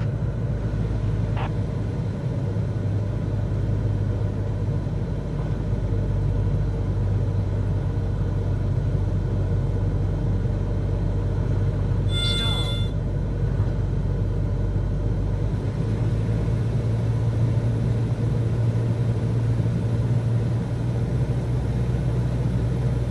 You need to stay in a pattern for the sake of this exercise.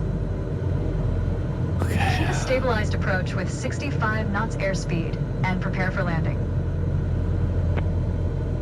Use throttle and flaps as required to adjust the glide slope.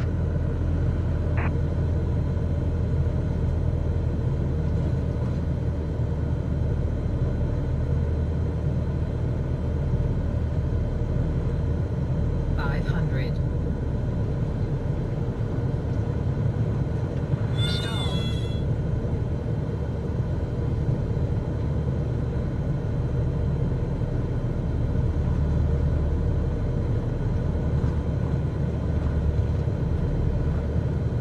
Stall.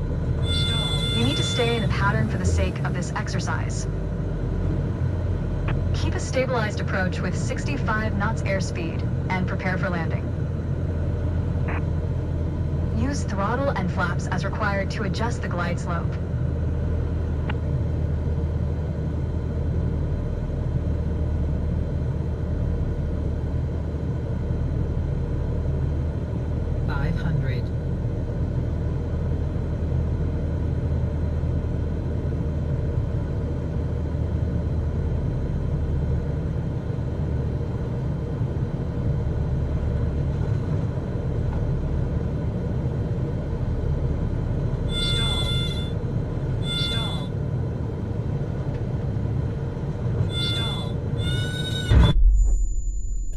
Apply the brakes and stop the plane.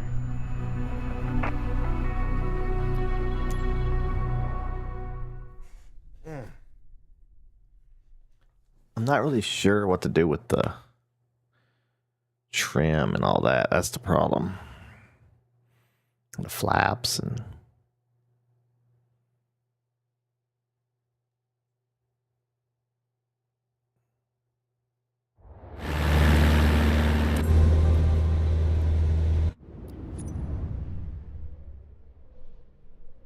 Okay.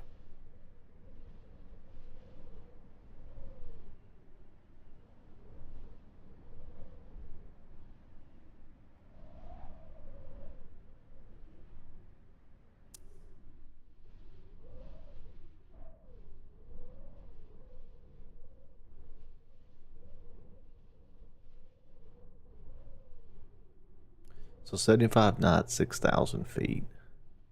And there I go to 65 knots, 5,300 feet.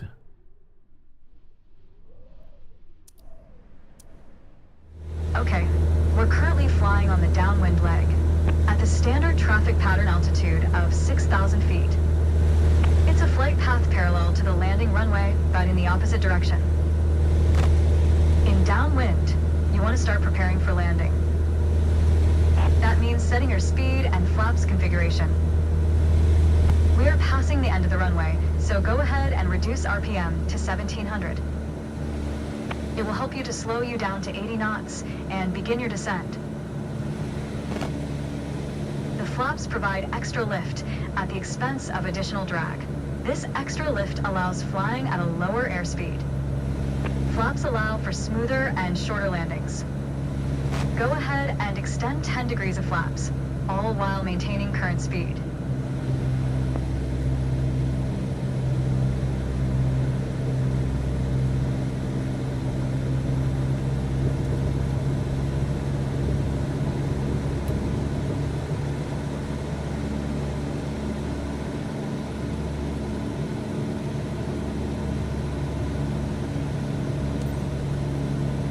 Turn left onto the base leg.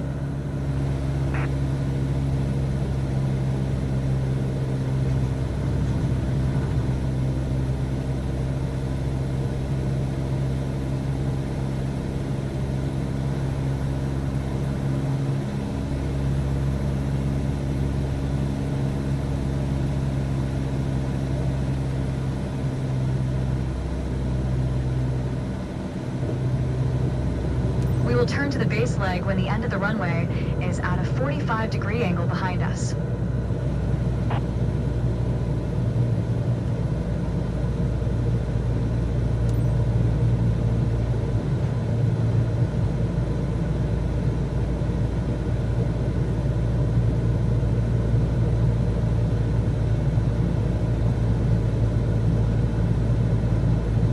You need to stay in the pattern for the sake of this exercise.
exercise.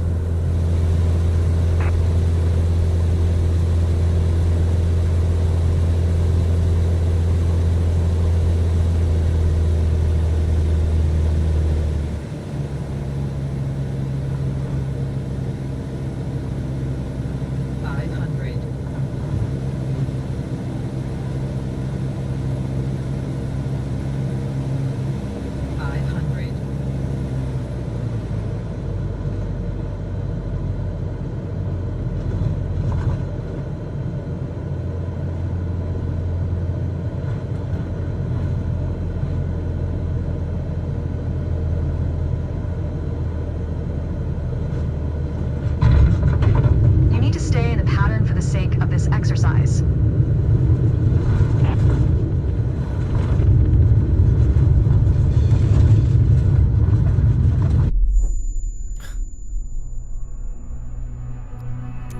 I wasn't on the ground yet, I guess.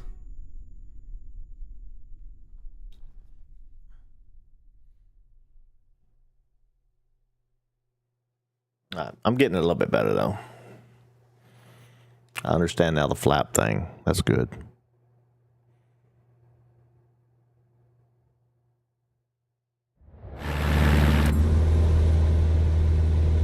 Okay, we're currently flying on the downwind leg at the standard traffic pattern altitude of 6,000 feet.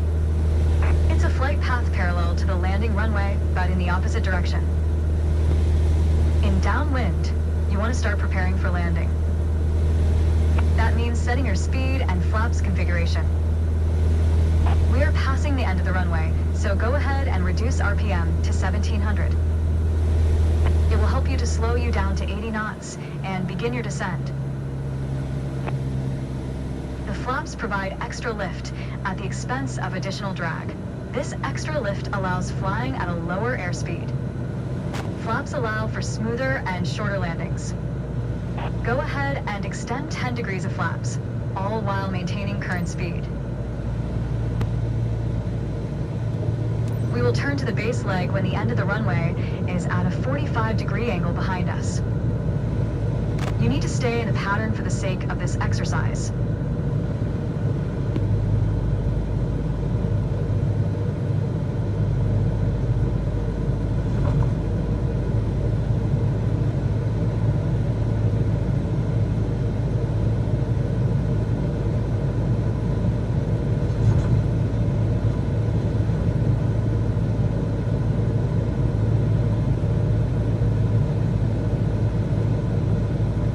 You need to stay in the pattern for the sake of this exercise.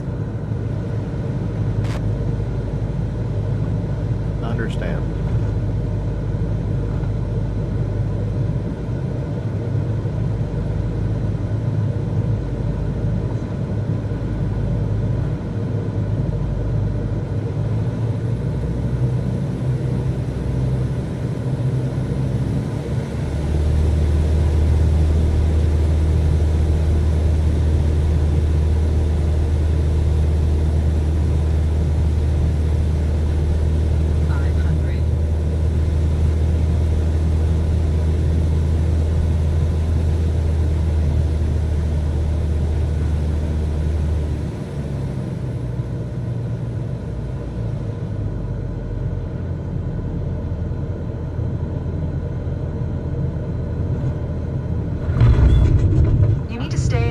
For the sake of this exercise.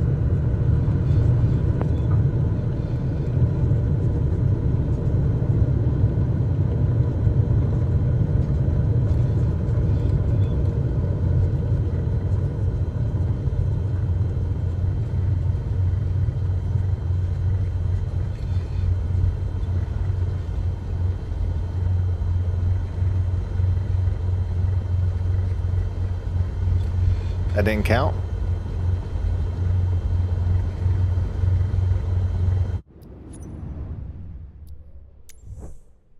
Huh.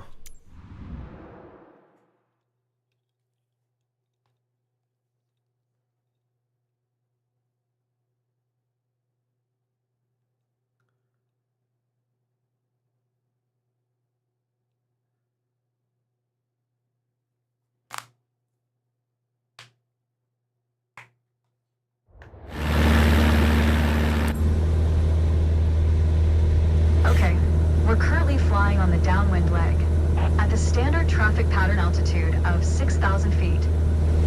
It's a flight path parallel to the landing runway, but in the opposite direction. In downwind, you want to start preparing for landing. That means setting your speed and flaps configuration. We are passing the end of the runway, so go ahead and reduce RPM to 1700.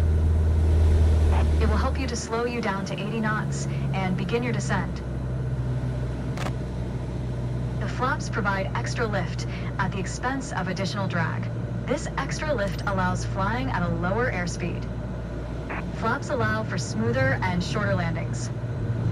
Go ahead and extend 10 degrees of flaps, all while maintaining current speed. You need to stay in the pattern for the sake of this exercise.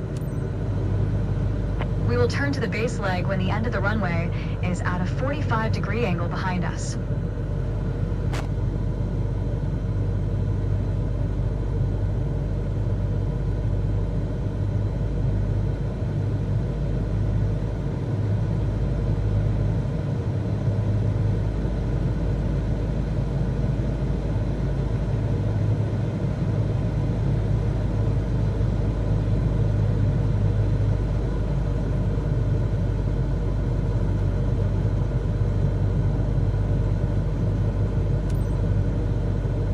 Turn left onto the base leg.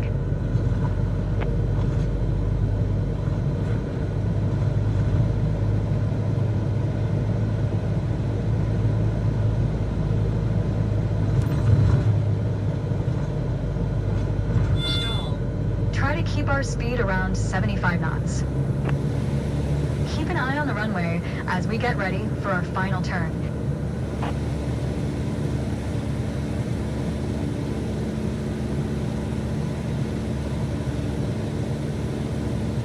Turn left onto final.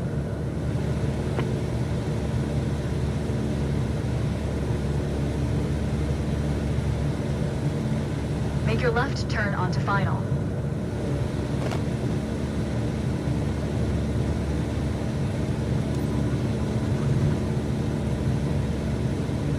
Keep a stabilized approach with 65 knots airspeed and prepare for landing. Use throttle and flaps as required to adjust the glide slope.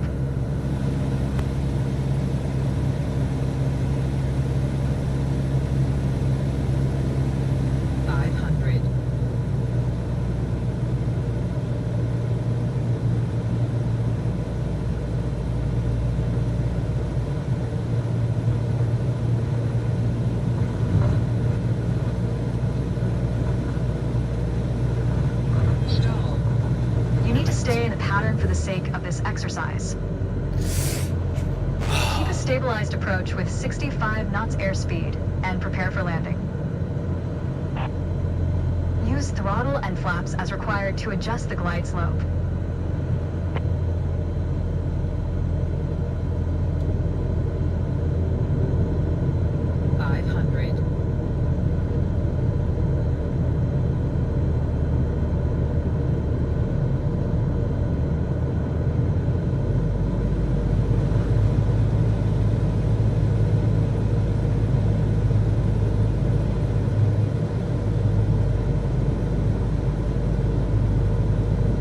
You need to stay in the pattern for the sake of this exercise.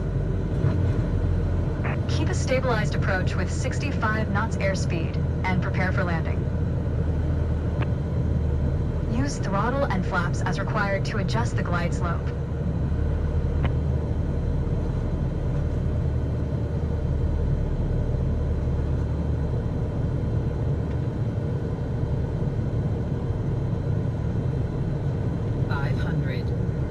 Stall.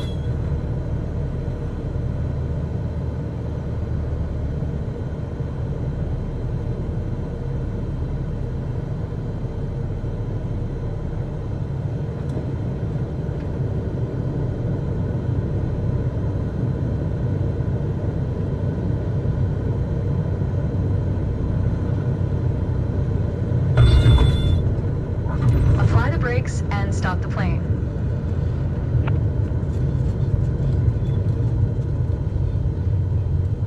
Alright, we got through it, but it was rough. That was a really bad landing.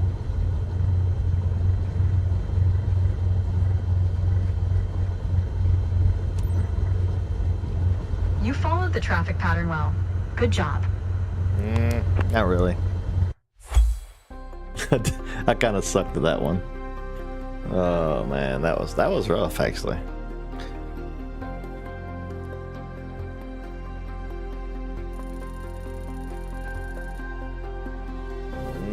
B. Okay. Let's see. Let's go back to certification. Let's see if we can take a test or something now. Like I want to see what. Am I just like? Because I thought I was gonna do all those and it was gonna like force me to take a test or something. I feel like I could probably get like take an exam, right? Based on your training grade, I think you're ready. Okay.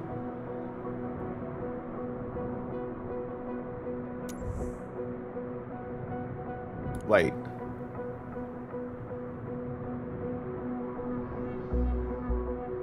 How many credits? Oh, I got 5,000 credits. Okay.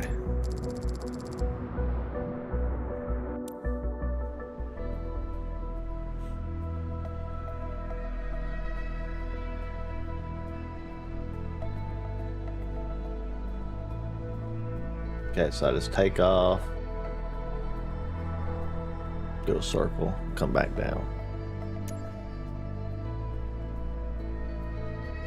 Okay, let's try it.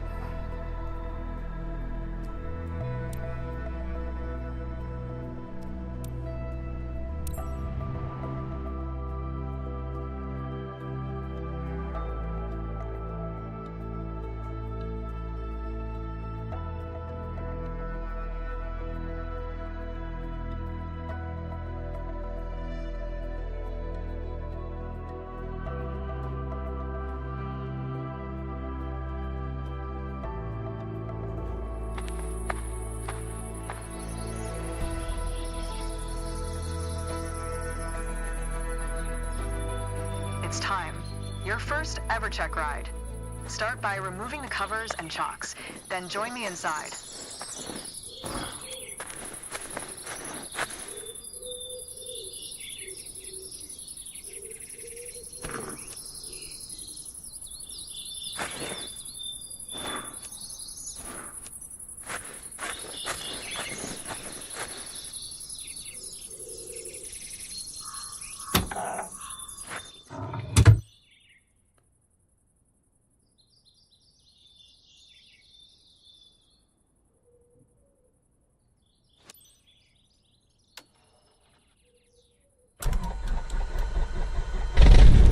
Your goal is to complete a left-hand traffic pattern, respecting the flight path and all required speeds. Rely on what you've learned in your trainings, and you'll be fine. Now, show me the best traffic pattern that you've got. Alpha Lima 9er tree traffic. Cessna November 12277 is taxiing to runway 18. Alpha Lima 9er tree traffic.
Alpha Lima 9er tree traffic. Cessna November 12277. Taking off runway 18. Left close traffic. Alpha Lima 9er tree traffic.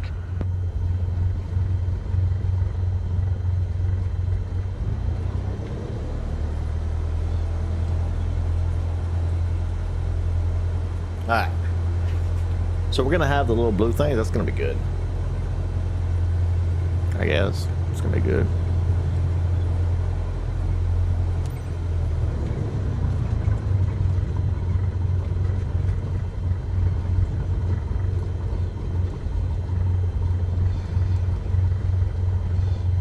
Okay. Ready?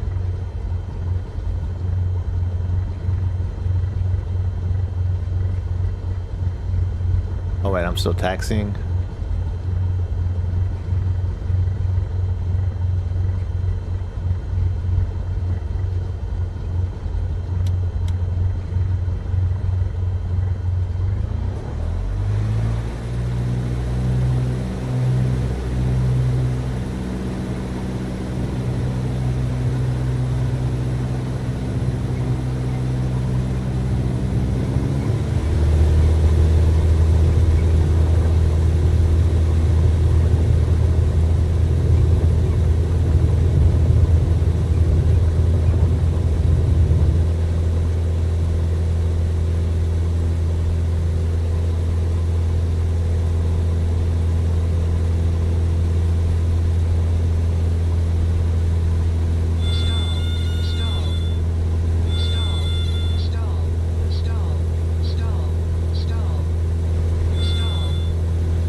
Wait.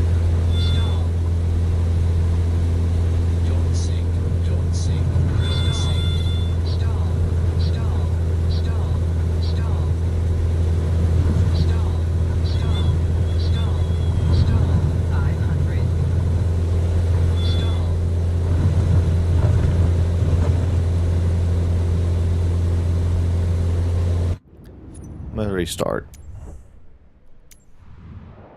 I messed it up. I think I was supposed to go to the other end and come back the back this way. It's a little strange. Okay, come on.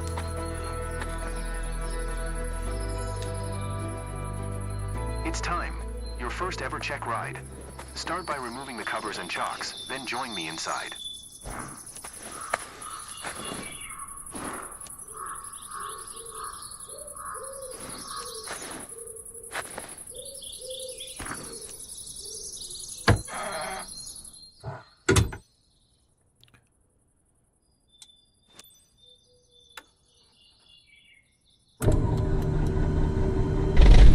Your goal is to complete a left-hand traffic pattern, respecting the flight path and all required speeds.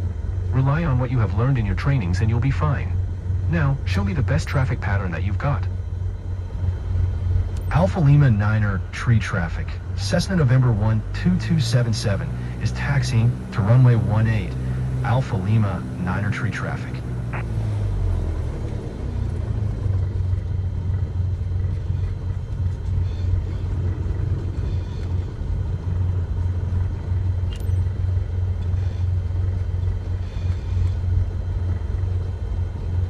Alpha Lima 9er tree traffic. Cessna November 12277. Taking off runway 18. Left close traffic. Alpha Lima 9er tree traffic.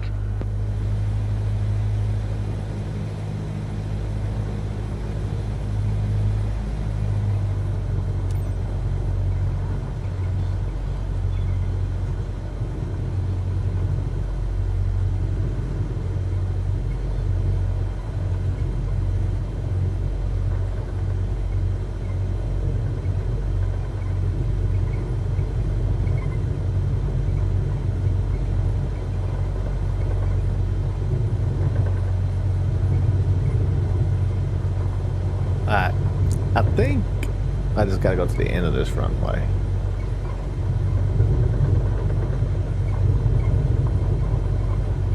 think I was taking off this way. I think I had to turn.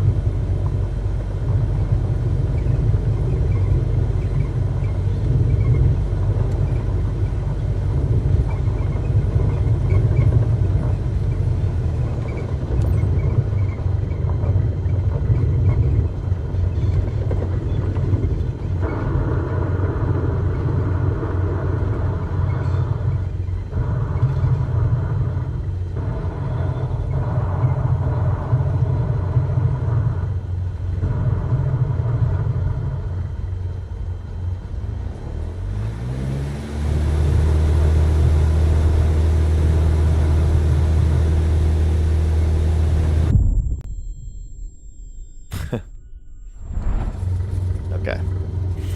So I was just supposed to make a U-turn.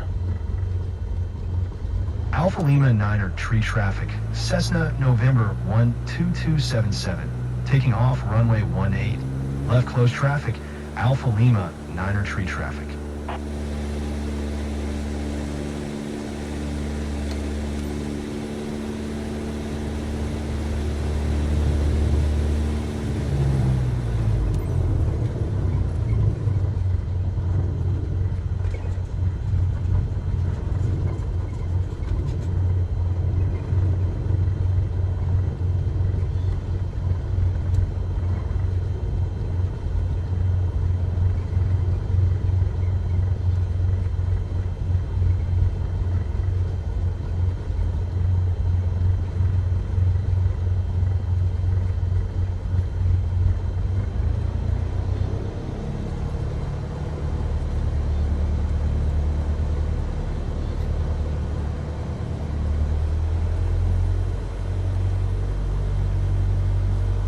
Alright.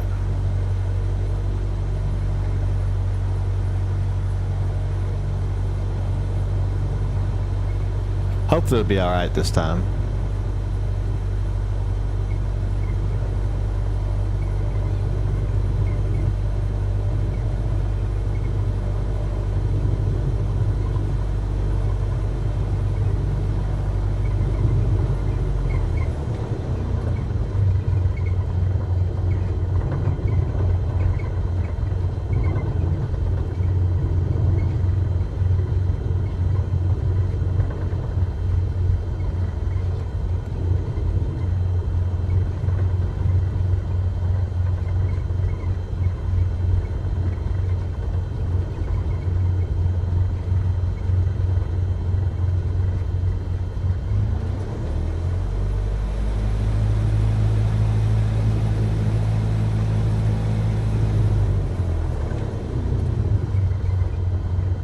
Right, we just roll down through here.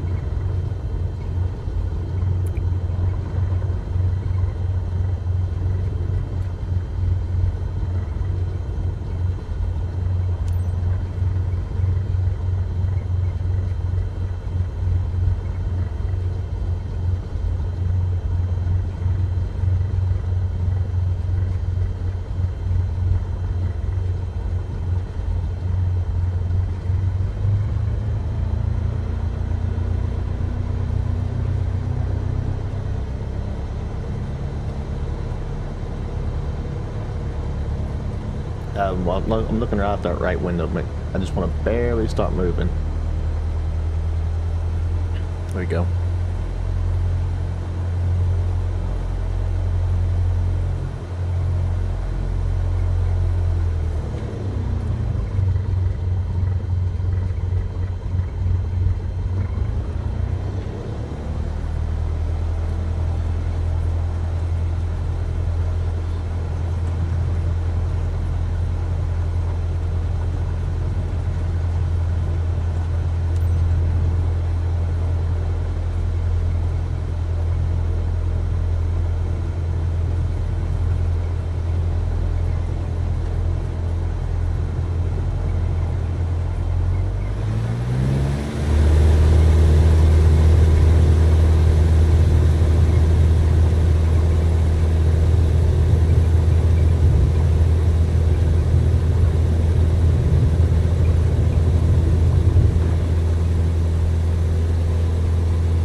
climb to 1,300 feet. Okay.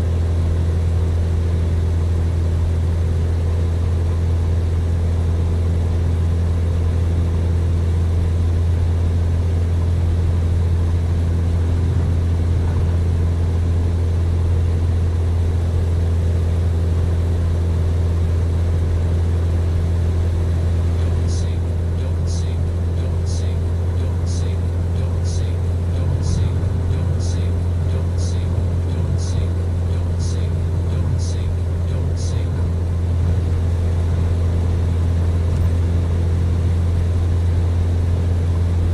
I gotta get to 1,800 feet.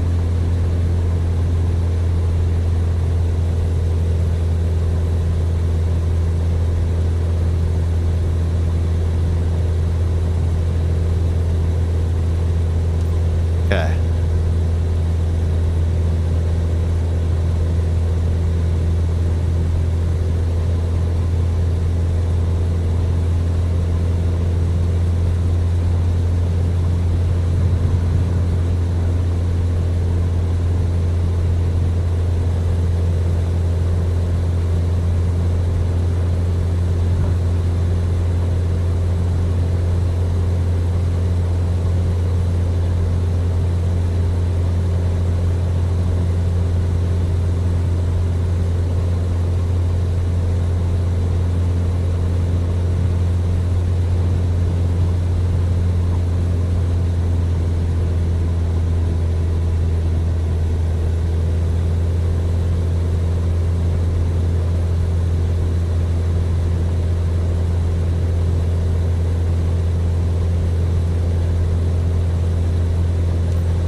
Alpha Lima Niner, tree traffic. Cessna November 12277, 1 miles east, 1,900 feet, inbound to land, runway 18. Alpha Lima Niner, tree traffic.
Alpha Lima Niner, tree traffic. Cessna November 12277 is on final. Runway 18 to land. Alpha Lima Niner, tree traffic. We landed.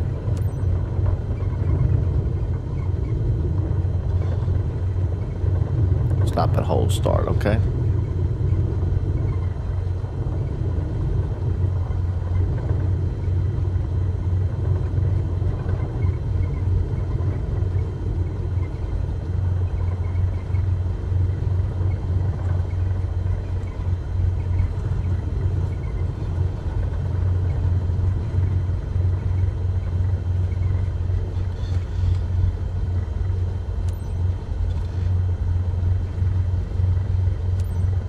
Alpha Lima Niner, tree traffic. Cessna November 12277 is taxiing to parking. Alpha Lima Niner, tree traffic.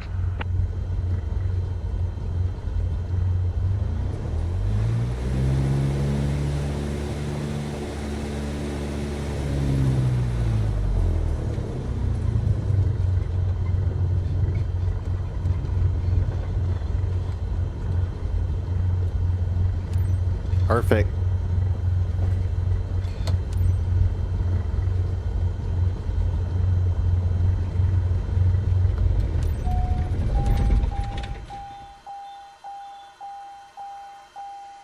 Great job.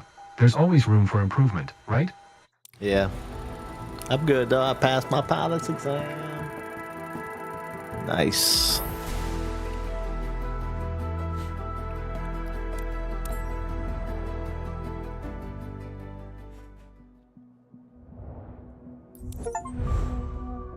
Congratulations. Certification private pilot license airplane passed.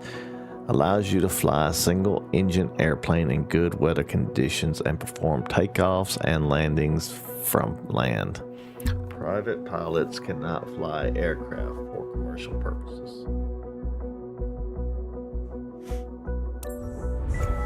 New aircraft flyable for missions. You can now fly new aircraft in missions. Cessnas, JMB aircraft. Okay. Congratulations on passing your PPL exam. Hopefully that's the first of many steps on your career path. Your PPL allows you to fly recreationally and begin to build up your flight hours. First flight missions are a great way to increase your experience.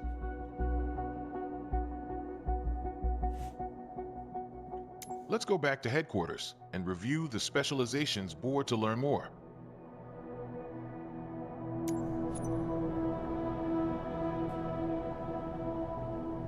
As you can see, the career journey of a pilot can take many different paths.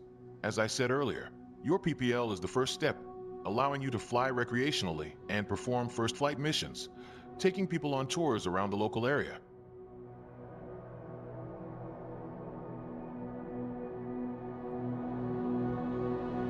As you build up your flight hours and earn more certifications, other specializations will become available. Take a look around. Then, when you're ready, head to the missions list to see what's available.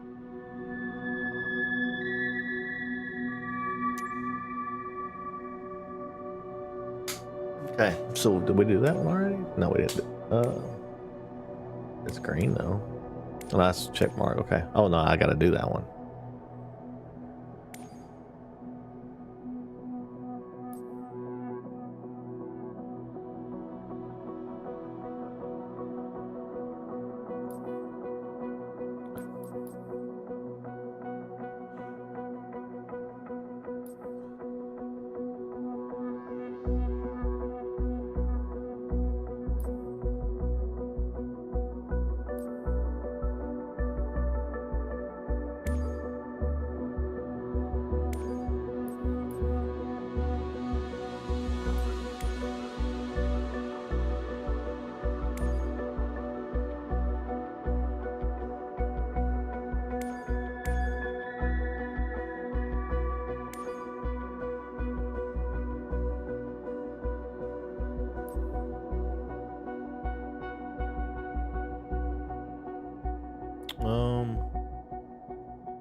Wait, was that the one that, hang on.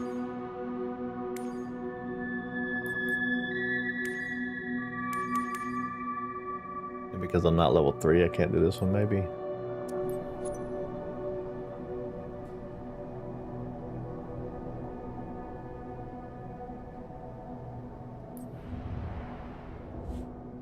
On this map, you can see all the missions currently available to you. There's one mission currently available. Select it now.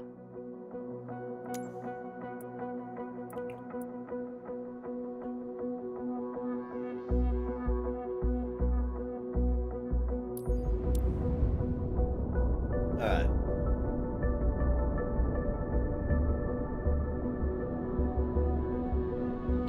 Let's see here.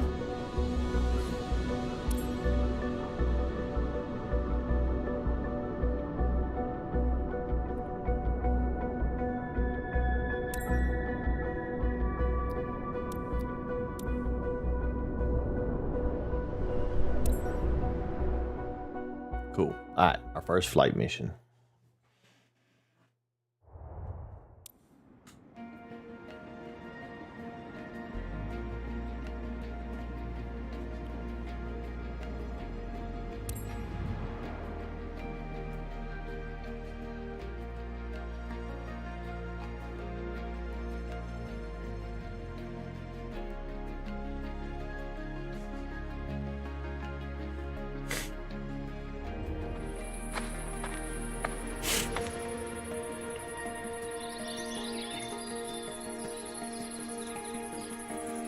All right.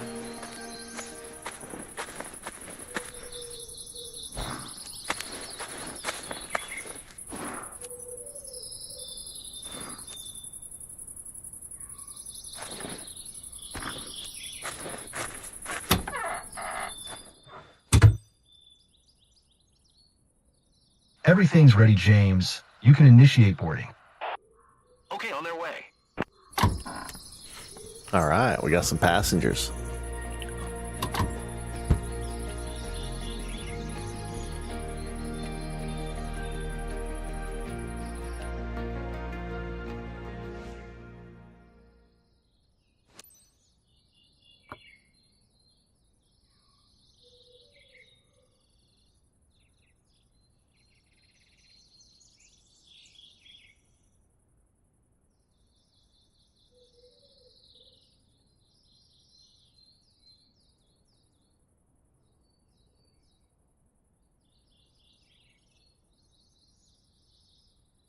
Wait, what?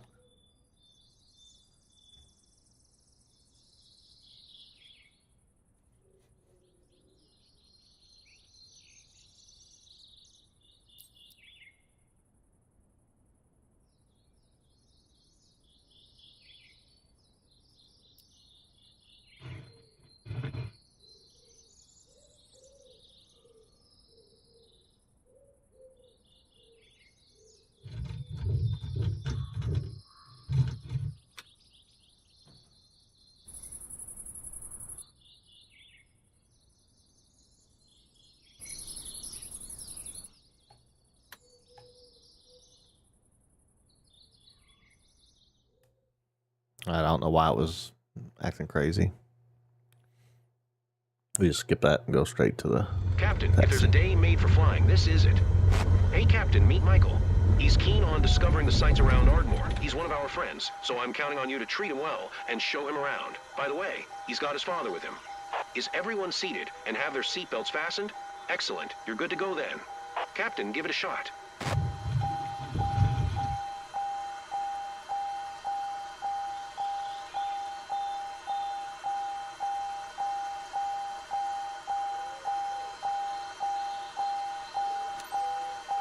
Alpha Lima 9er tree traffic. Cessna November tree 57902 is taxiing to runway tree 6.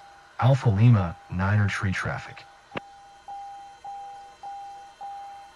This is where my dad and mom have been living like forever, so it's very special for us today.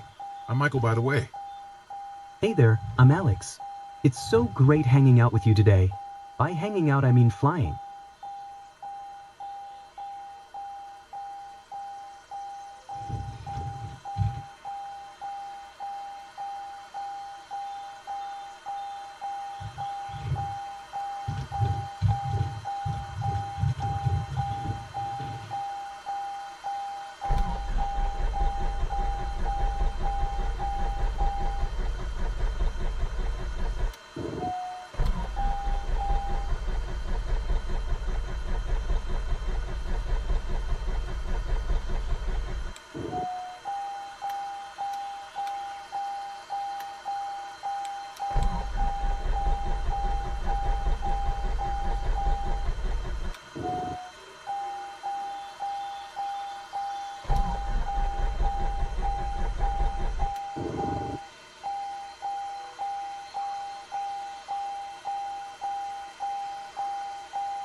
Why didn't it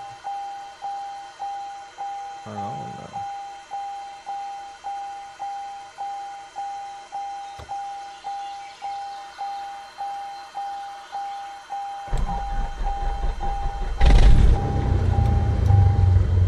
So for some reason the fuel valve was off. Okay, whatever.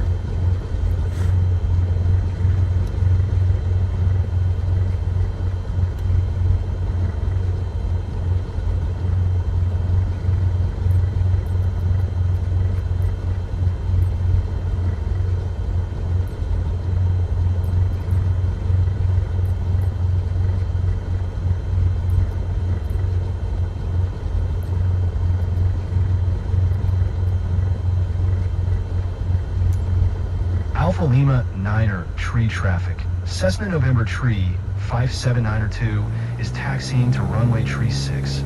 Alpha Lima 9er tree traffic.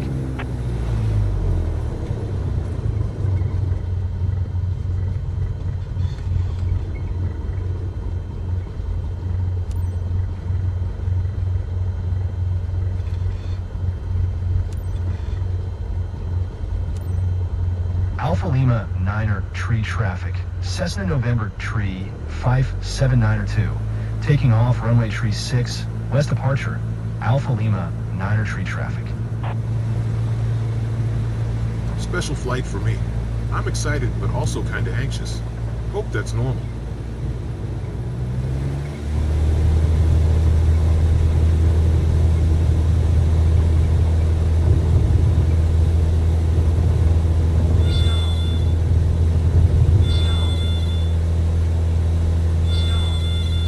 We're off.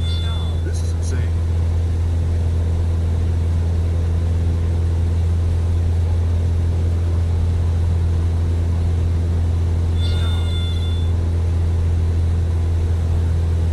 Don't sink. Don't sink. Don't sink. Don't sink. Don't sink. Hey, it's shaking.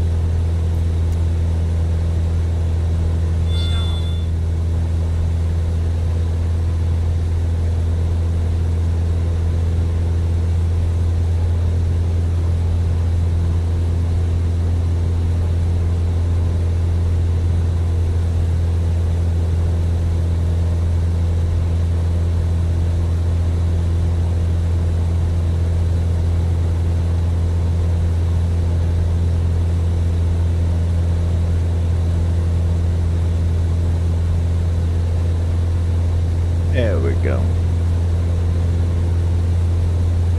The world looks so detailed from up here.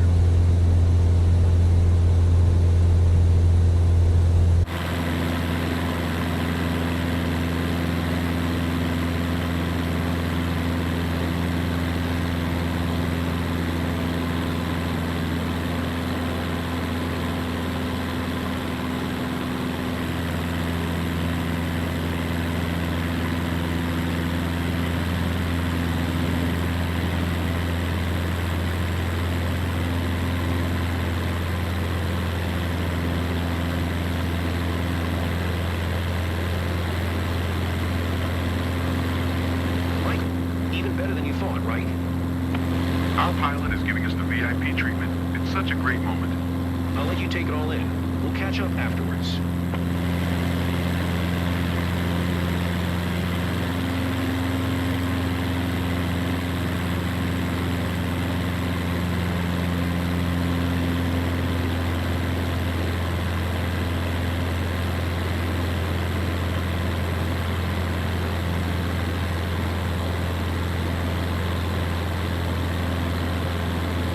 You okay?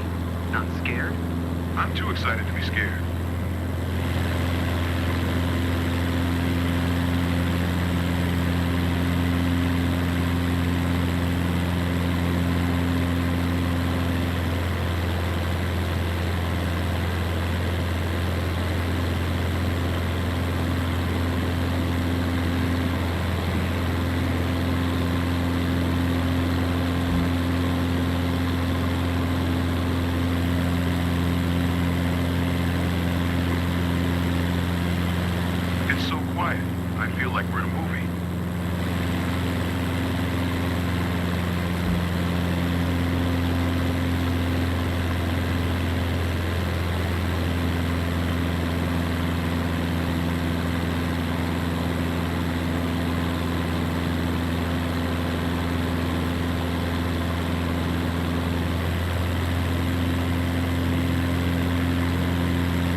No. Stall.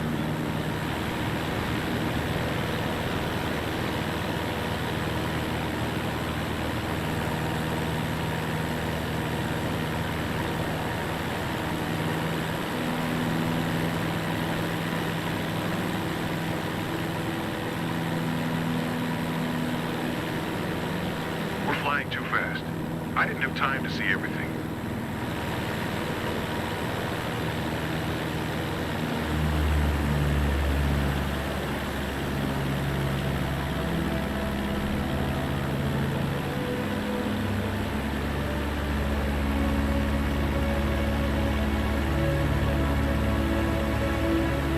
I imagined a flight to be a slow-paced and dreamy.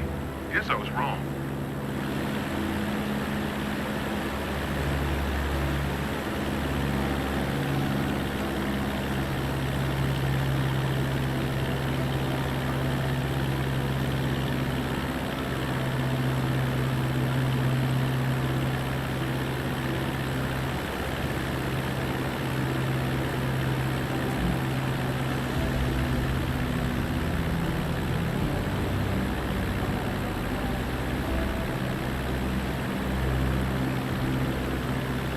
That wasn't a bump.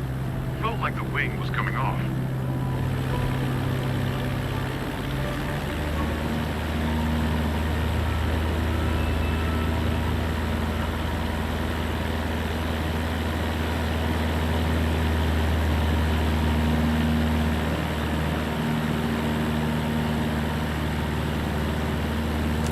The term airsick doesn't really do justice to what I'm feeling.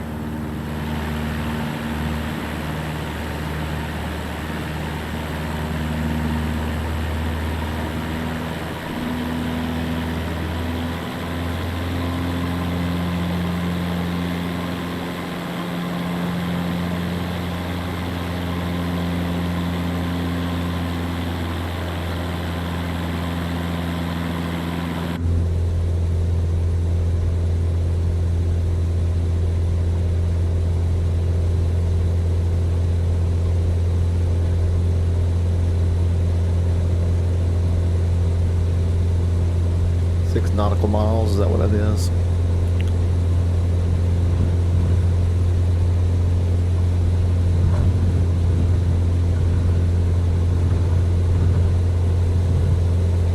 I can't wait to tell everyone back home about this.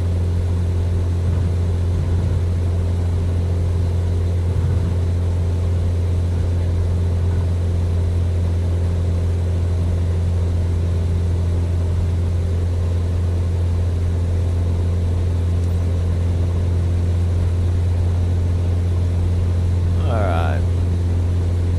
Fly to pattern entry. Connect to the arrival airport. Okay. I don't think we have to.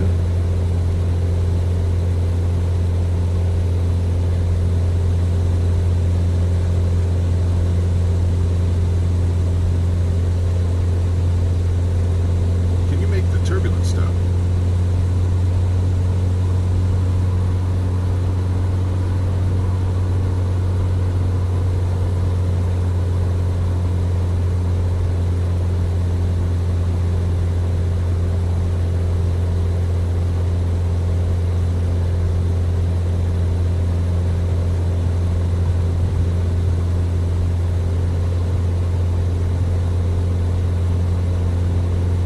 When we took off, I thought there should have been a drum roll or something.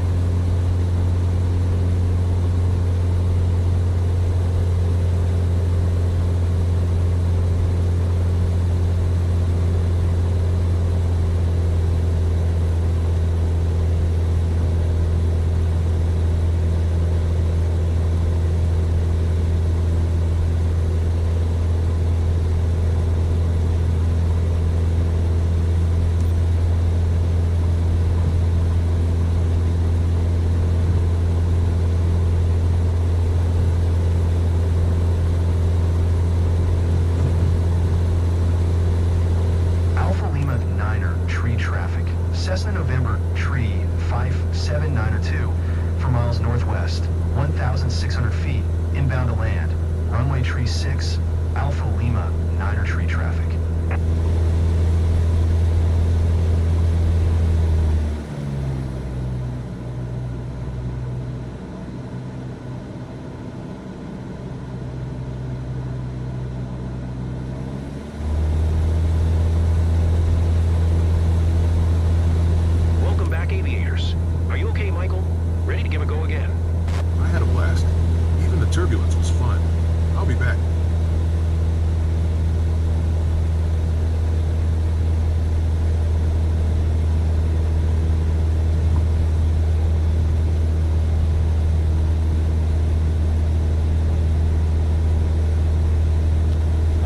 lot of the traffic pattern here.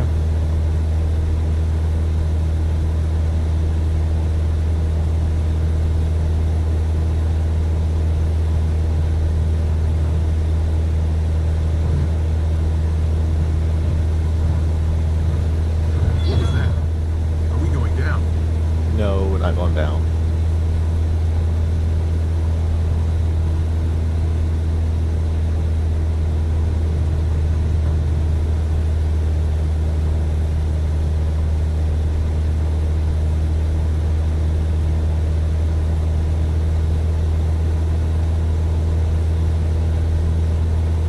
We're slowly.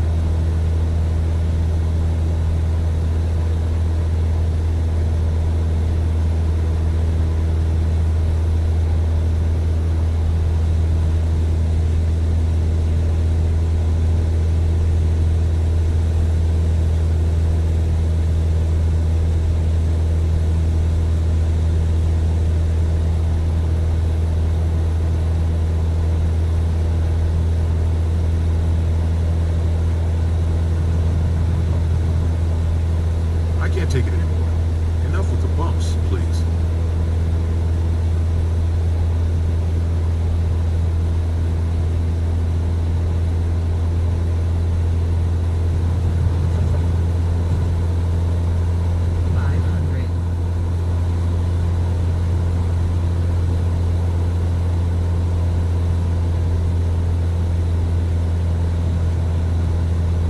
Some people enjoy a bumpy ride. I'm not one of them.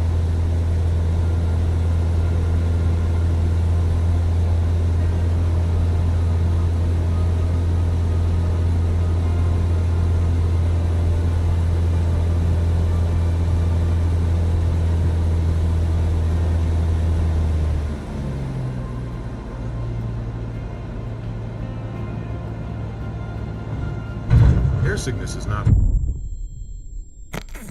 Oops.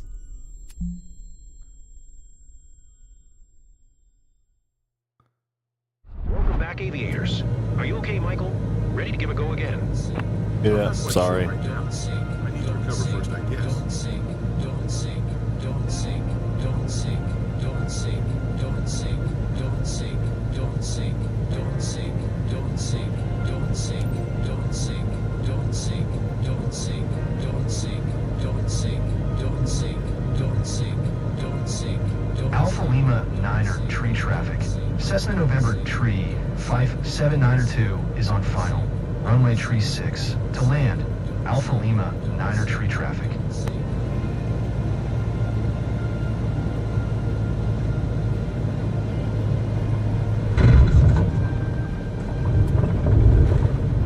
That was rough.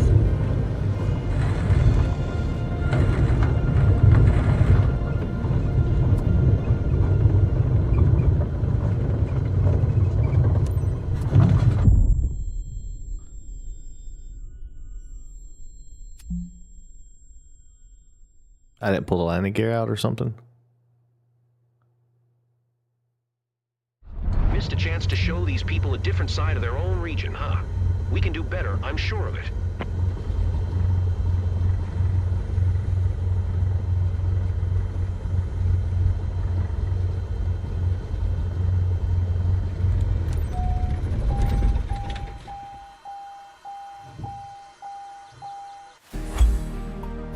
Well, actually, I did make it.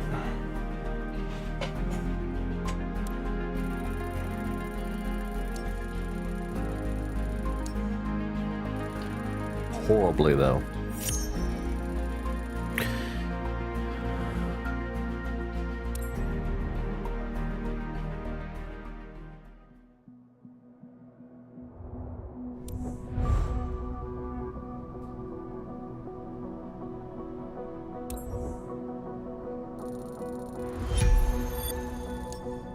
Nice work completing your first mission. Continue building your flight hours by completing more missions, and you'll be ready to move onto your CPL in no time. All right, so let's back out of the headquarters to main menu. This was fun. Well, I'm enjoying this. Alright, so now I want to do, I'm not going to go to Challenge League yet. So I'm going to go to Free Flight.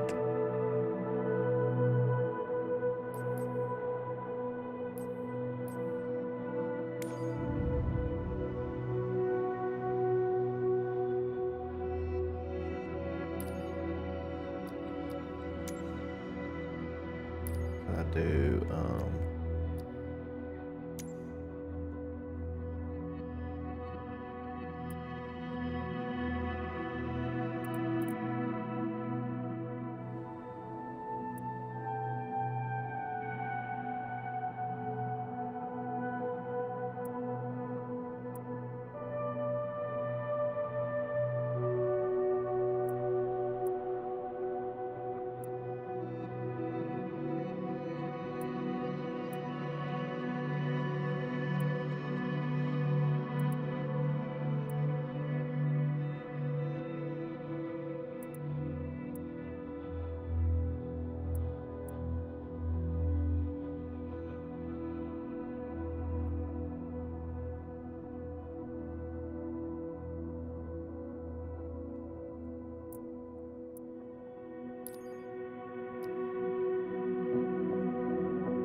Huntsville Tower, Cessna Alpha Sierra X-Ray Golf Sierra ready at runway 18 right, straight out departure.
So let's see. Huntsville Tower, Cessna Alpha Sierra X-Ray Golf Sierra, frequency change. Redstone approach, Cessna Alpha Sierra X-Ray Golf Sierra is type Cessna Skyhawk, 2 miles southeast of Tree 2 Alpha Lima, 1,700 feet. Request flight following. Cessna Alpha Sierra X-Ray Golf Sierra, Redstone approach. Squawk Tree 361. Squawk Tree 361, Cessna X-Ray Golf Sierra. Cessna X-Ray Golf Sierra. Radar contact 2 miles east of Tree 2 Alpha Lima, 1,700 feet. Altimeter 29902. Roger, Cessna X-Ray Golf Sierra.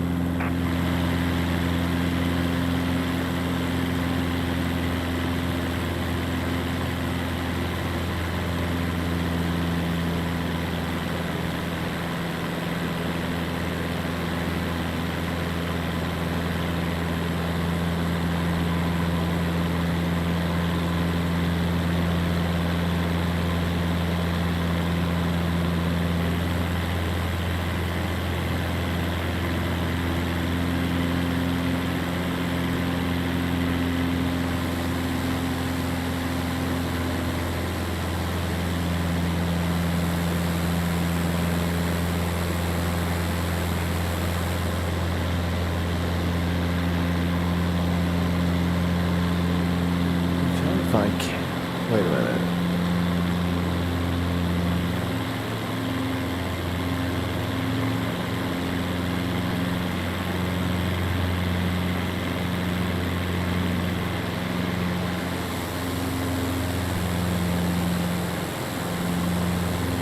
That's gonna be key. Let's go see what this is.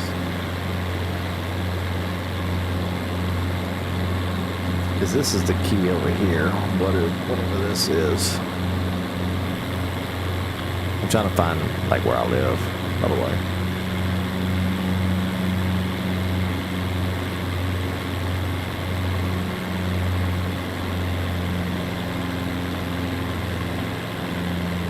Is that to the baseball field? No. Where is that? Where is that at? That is...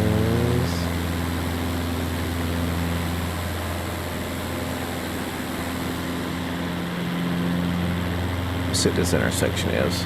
I should be able to tell from this intersection, I think.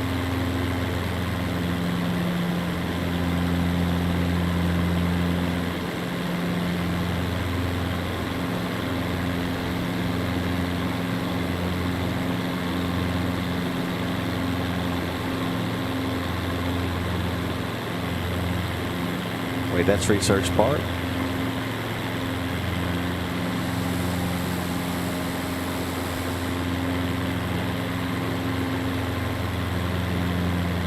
Is this Bridge Street?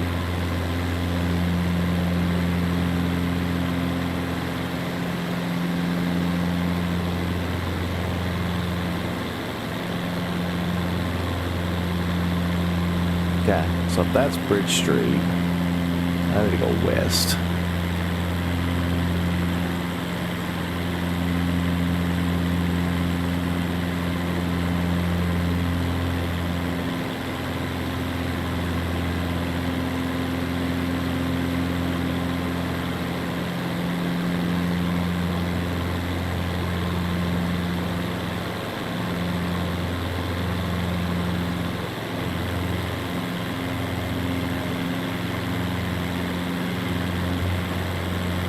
So that's a baseball field or something. What kind of school is that, I wonder?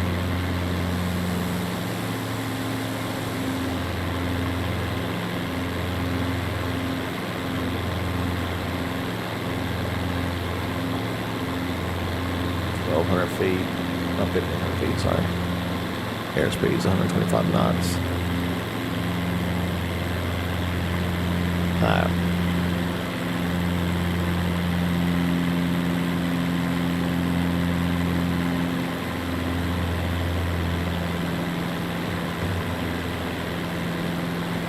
Let's see, what is this place?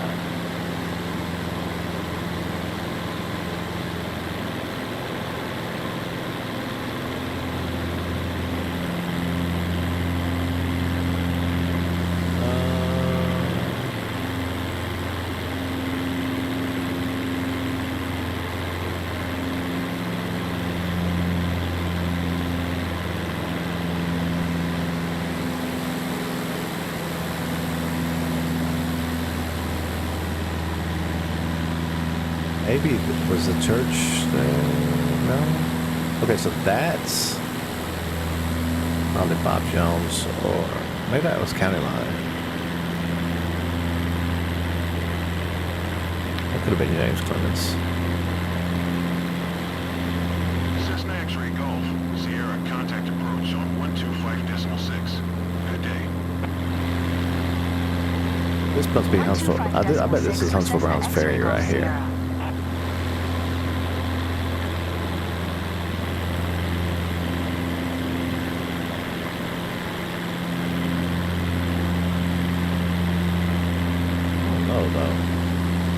There's too many houses and stuff for that to be that.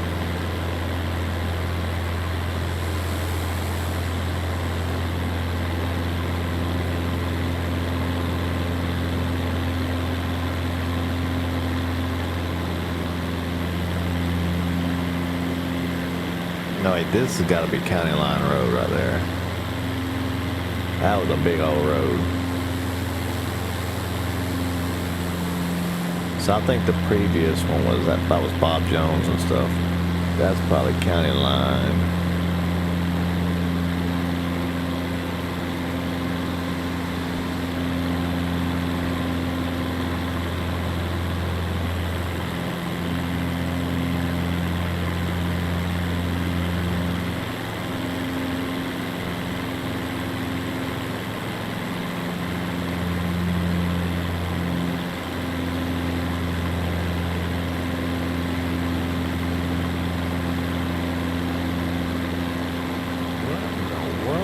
Road.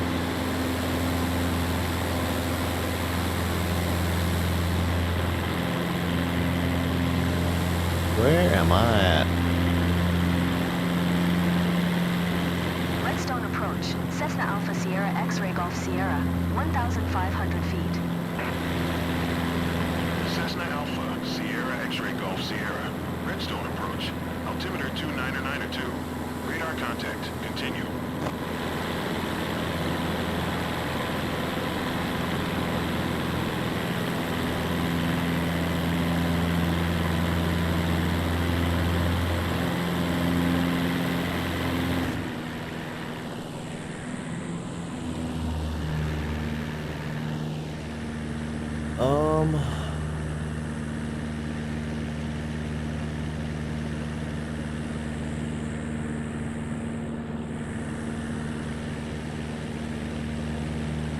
I'm about to go to a place that is familiar to get my bearings again.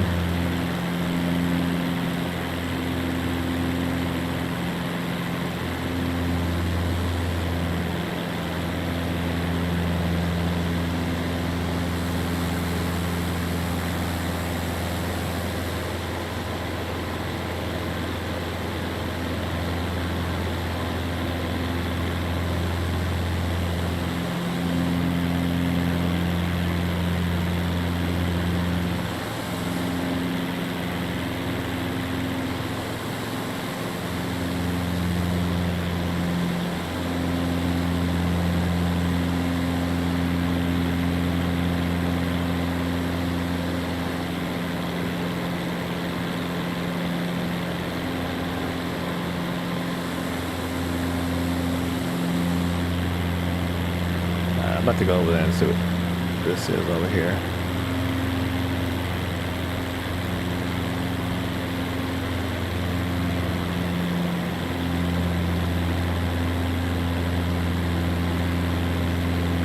What's this stuff over here? So this is County Line Road. This is the Publix.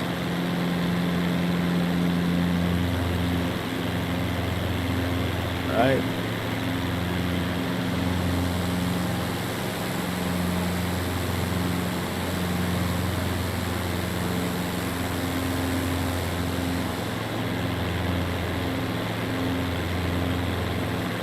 This is headed south, though. Stall. Stall.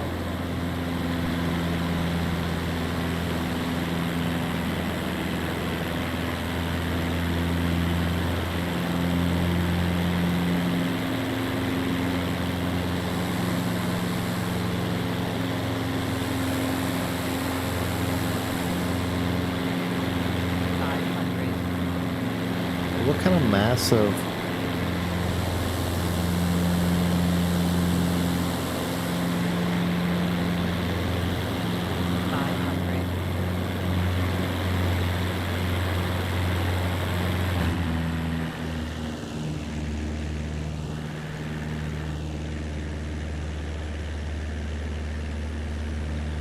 What is this plane? Where am I at? Let's see.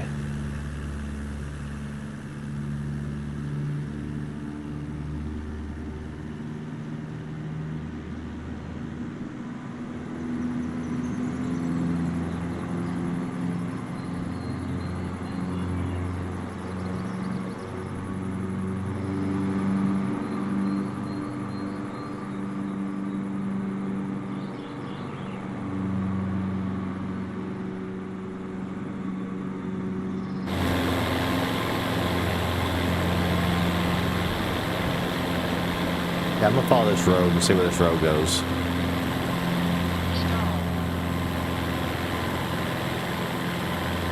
So what's this intersection? Let me get to this intersection. I'm gonna pause it and see if I can recognize this intersection.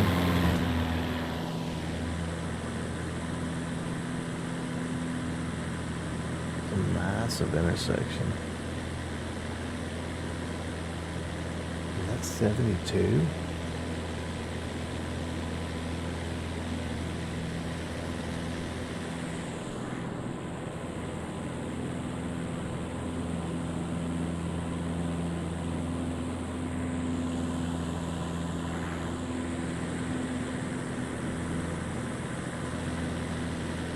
It's a massive intersection. Where is that?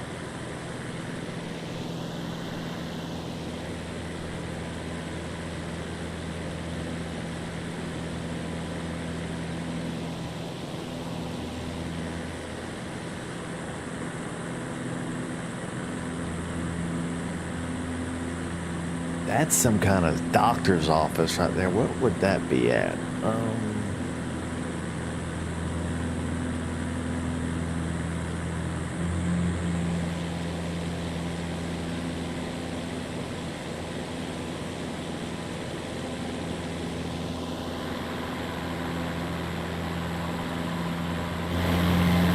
Go down this road a little bit. See if we can find another something.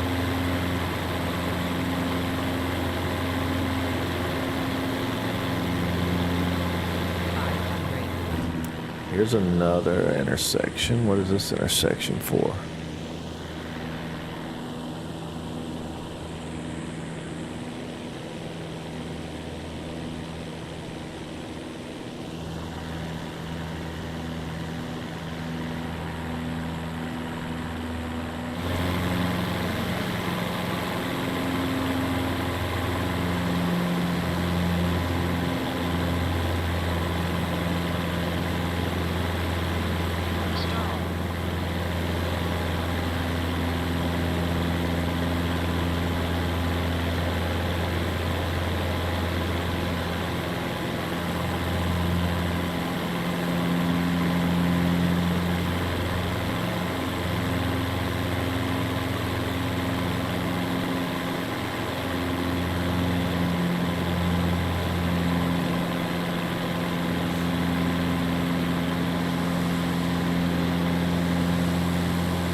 Not able to kind of see where am I at.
let's see, where... Let me get our bearings now. I know we gotta be getting... We still gotta be over North Alabama, surely.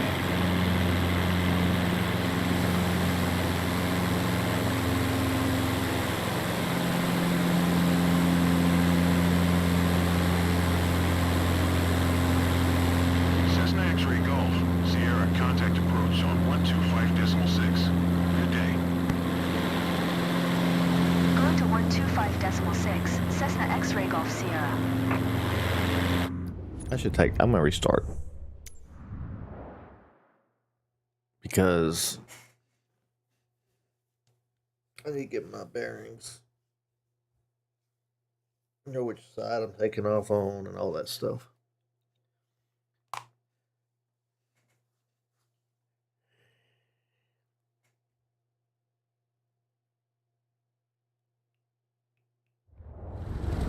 Huntsville Tower, Cessna Alpha Sierra X-ray Golf Sierra. Ready for straight out departure at runway 18 right.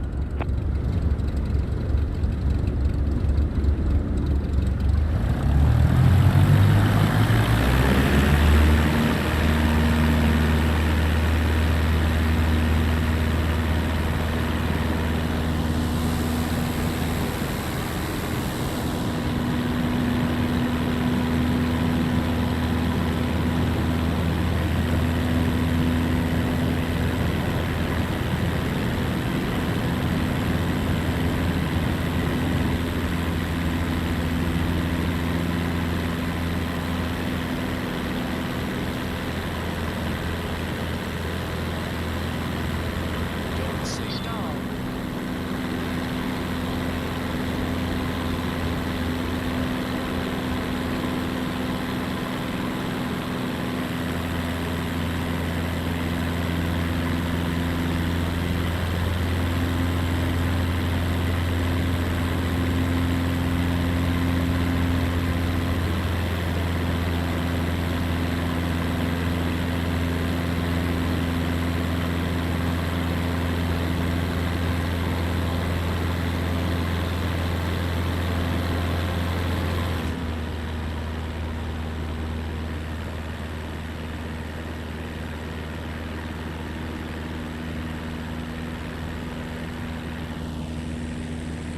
Okay, so that's 565 or 65, which one?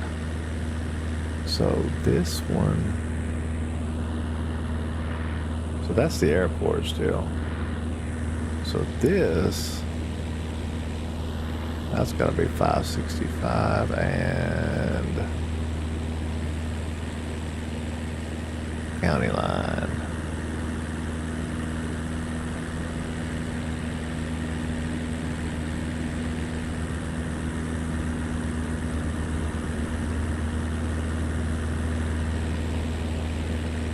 Yeah, cool.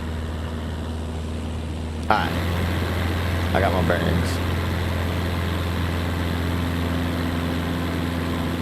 It's live on my work too.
X-ray Golf Sierra. Frequency change. Approach. Cessna Alpha Sierra X-ray Golf Sierra is type Cessna Skyhawk. 3 miles southwest of Alpha Lima 72, It's my 1,300 word. feet. Request flight following.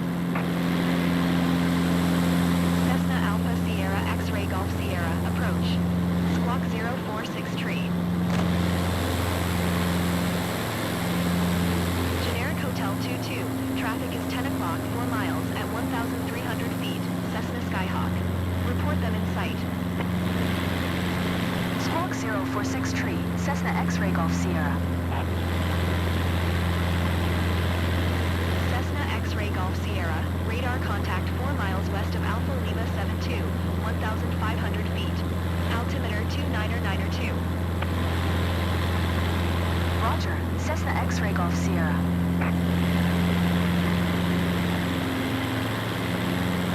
Generic Hotel 22. How the traffic?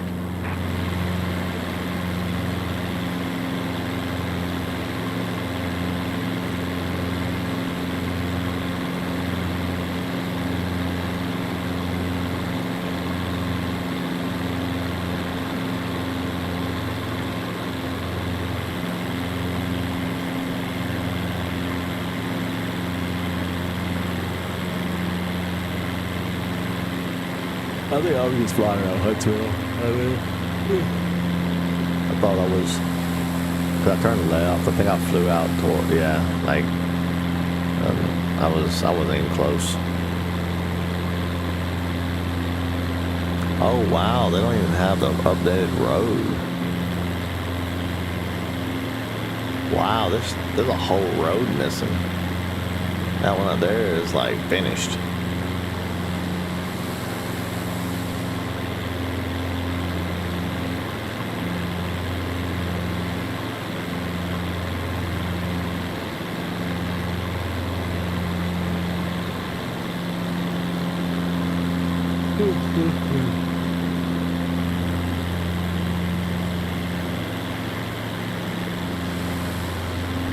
I'm not gonna say which house is mine. I'm just gonna fly over all these over here and just I'm gonna crash into one of the houses though. Let's see. Or maybe not. I wonder if I could land on a street.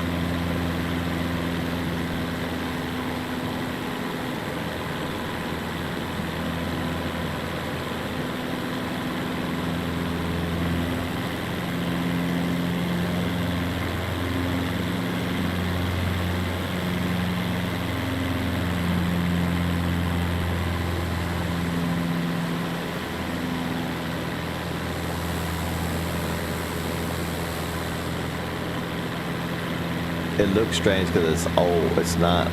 It doesn't have the updated. Like there's a lot more houses and everything around here now.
I'm not sure if this is my neighborhood.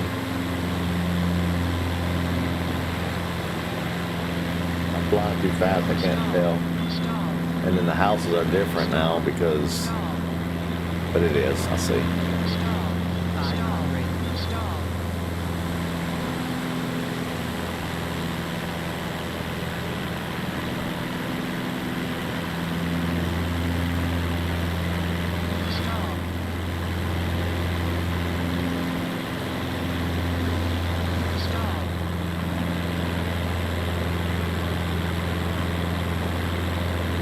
can I drive on the street? Stall. Stall. Stall. Stall. Stall.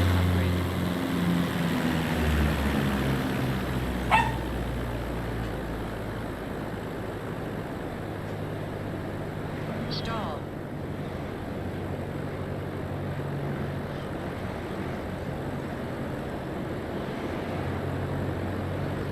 Stall. Stall. Stall.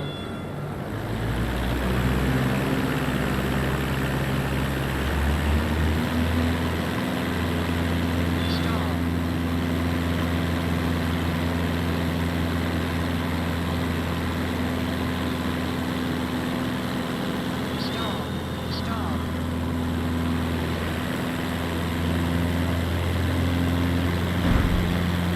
Stall. Stall. Approach. Cessna Alpha Sierra X-Ray Golf Sierra is type Cessna Skyhawk, 6 miles southeast of 5 Alpha Lima Niner, 900 feet. Request flight following. Stall. Stall. Cessna Alpha Sierra X-Ray Golf Sierra approach. Squawk 5475. Stall. Squawk 5475. Cessna X-Ray Golf Sierra. Stall. Cessna X-Ray Golf Sierra. Radar contact 6 miles northwest of Alpha Lima 72, 800 feet. Altimeter 2992. Uh-oh.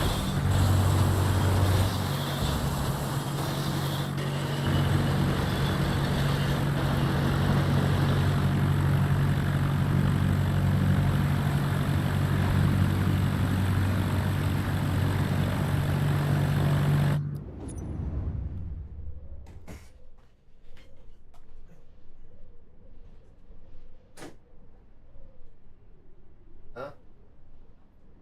Oh,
Alright, that's gonna be it for this episode. Tonight we'll be on Death Stranding for tonight's stream. Thanks for joining. See you on the next one.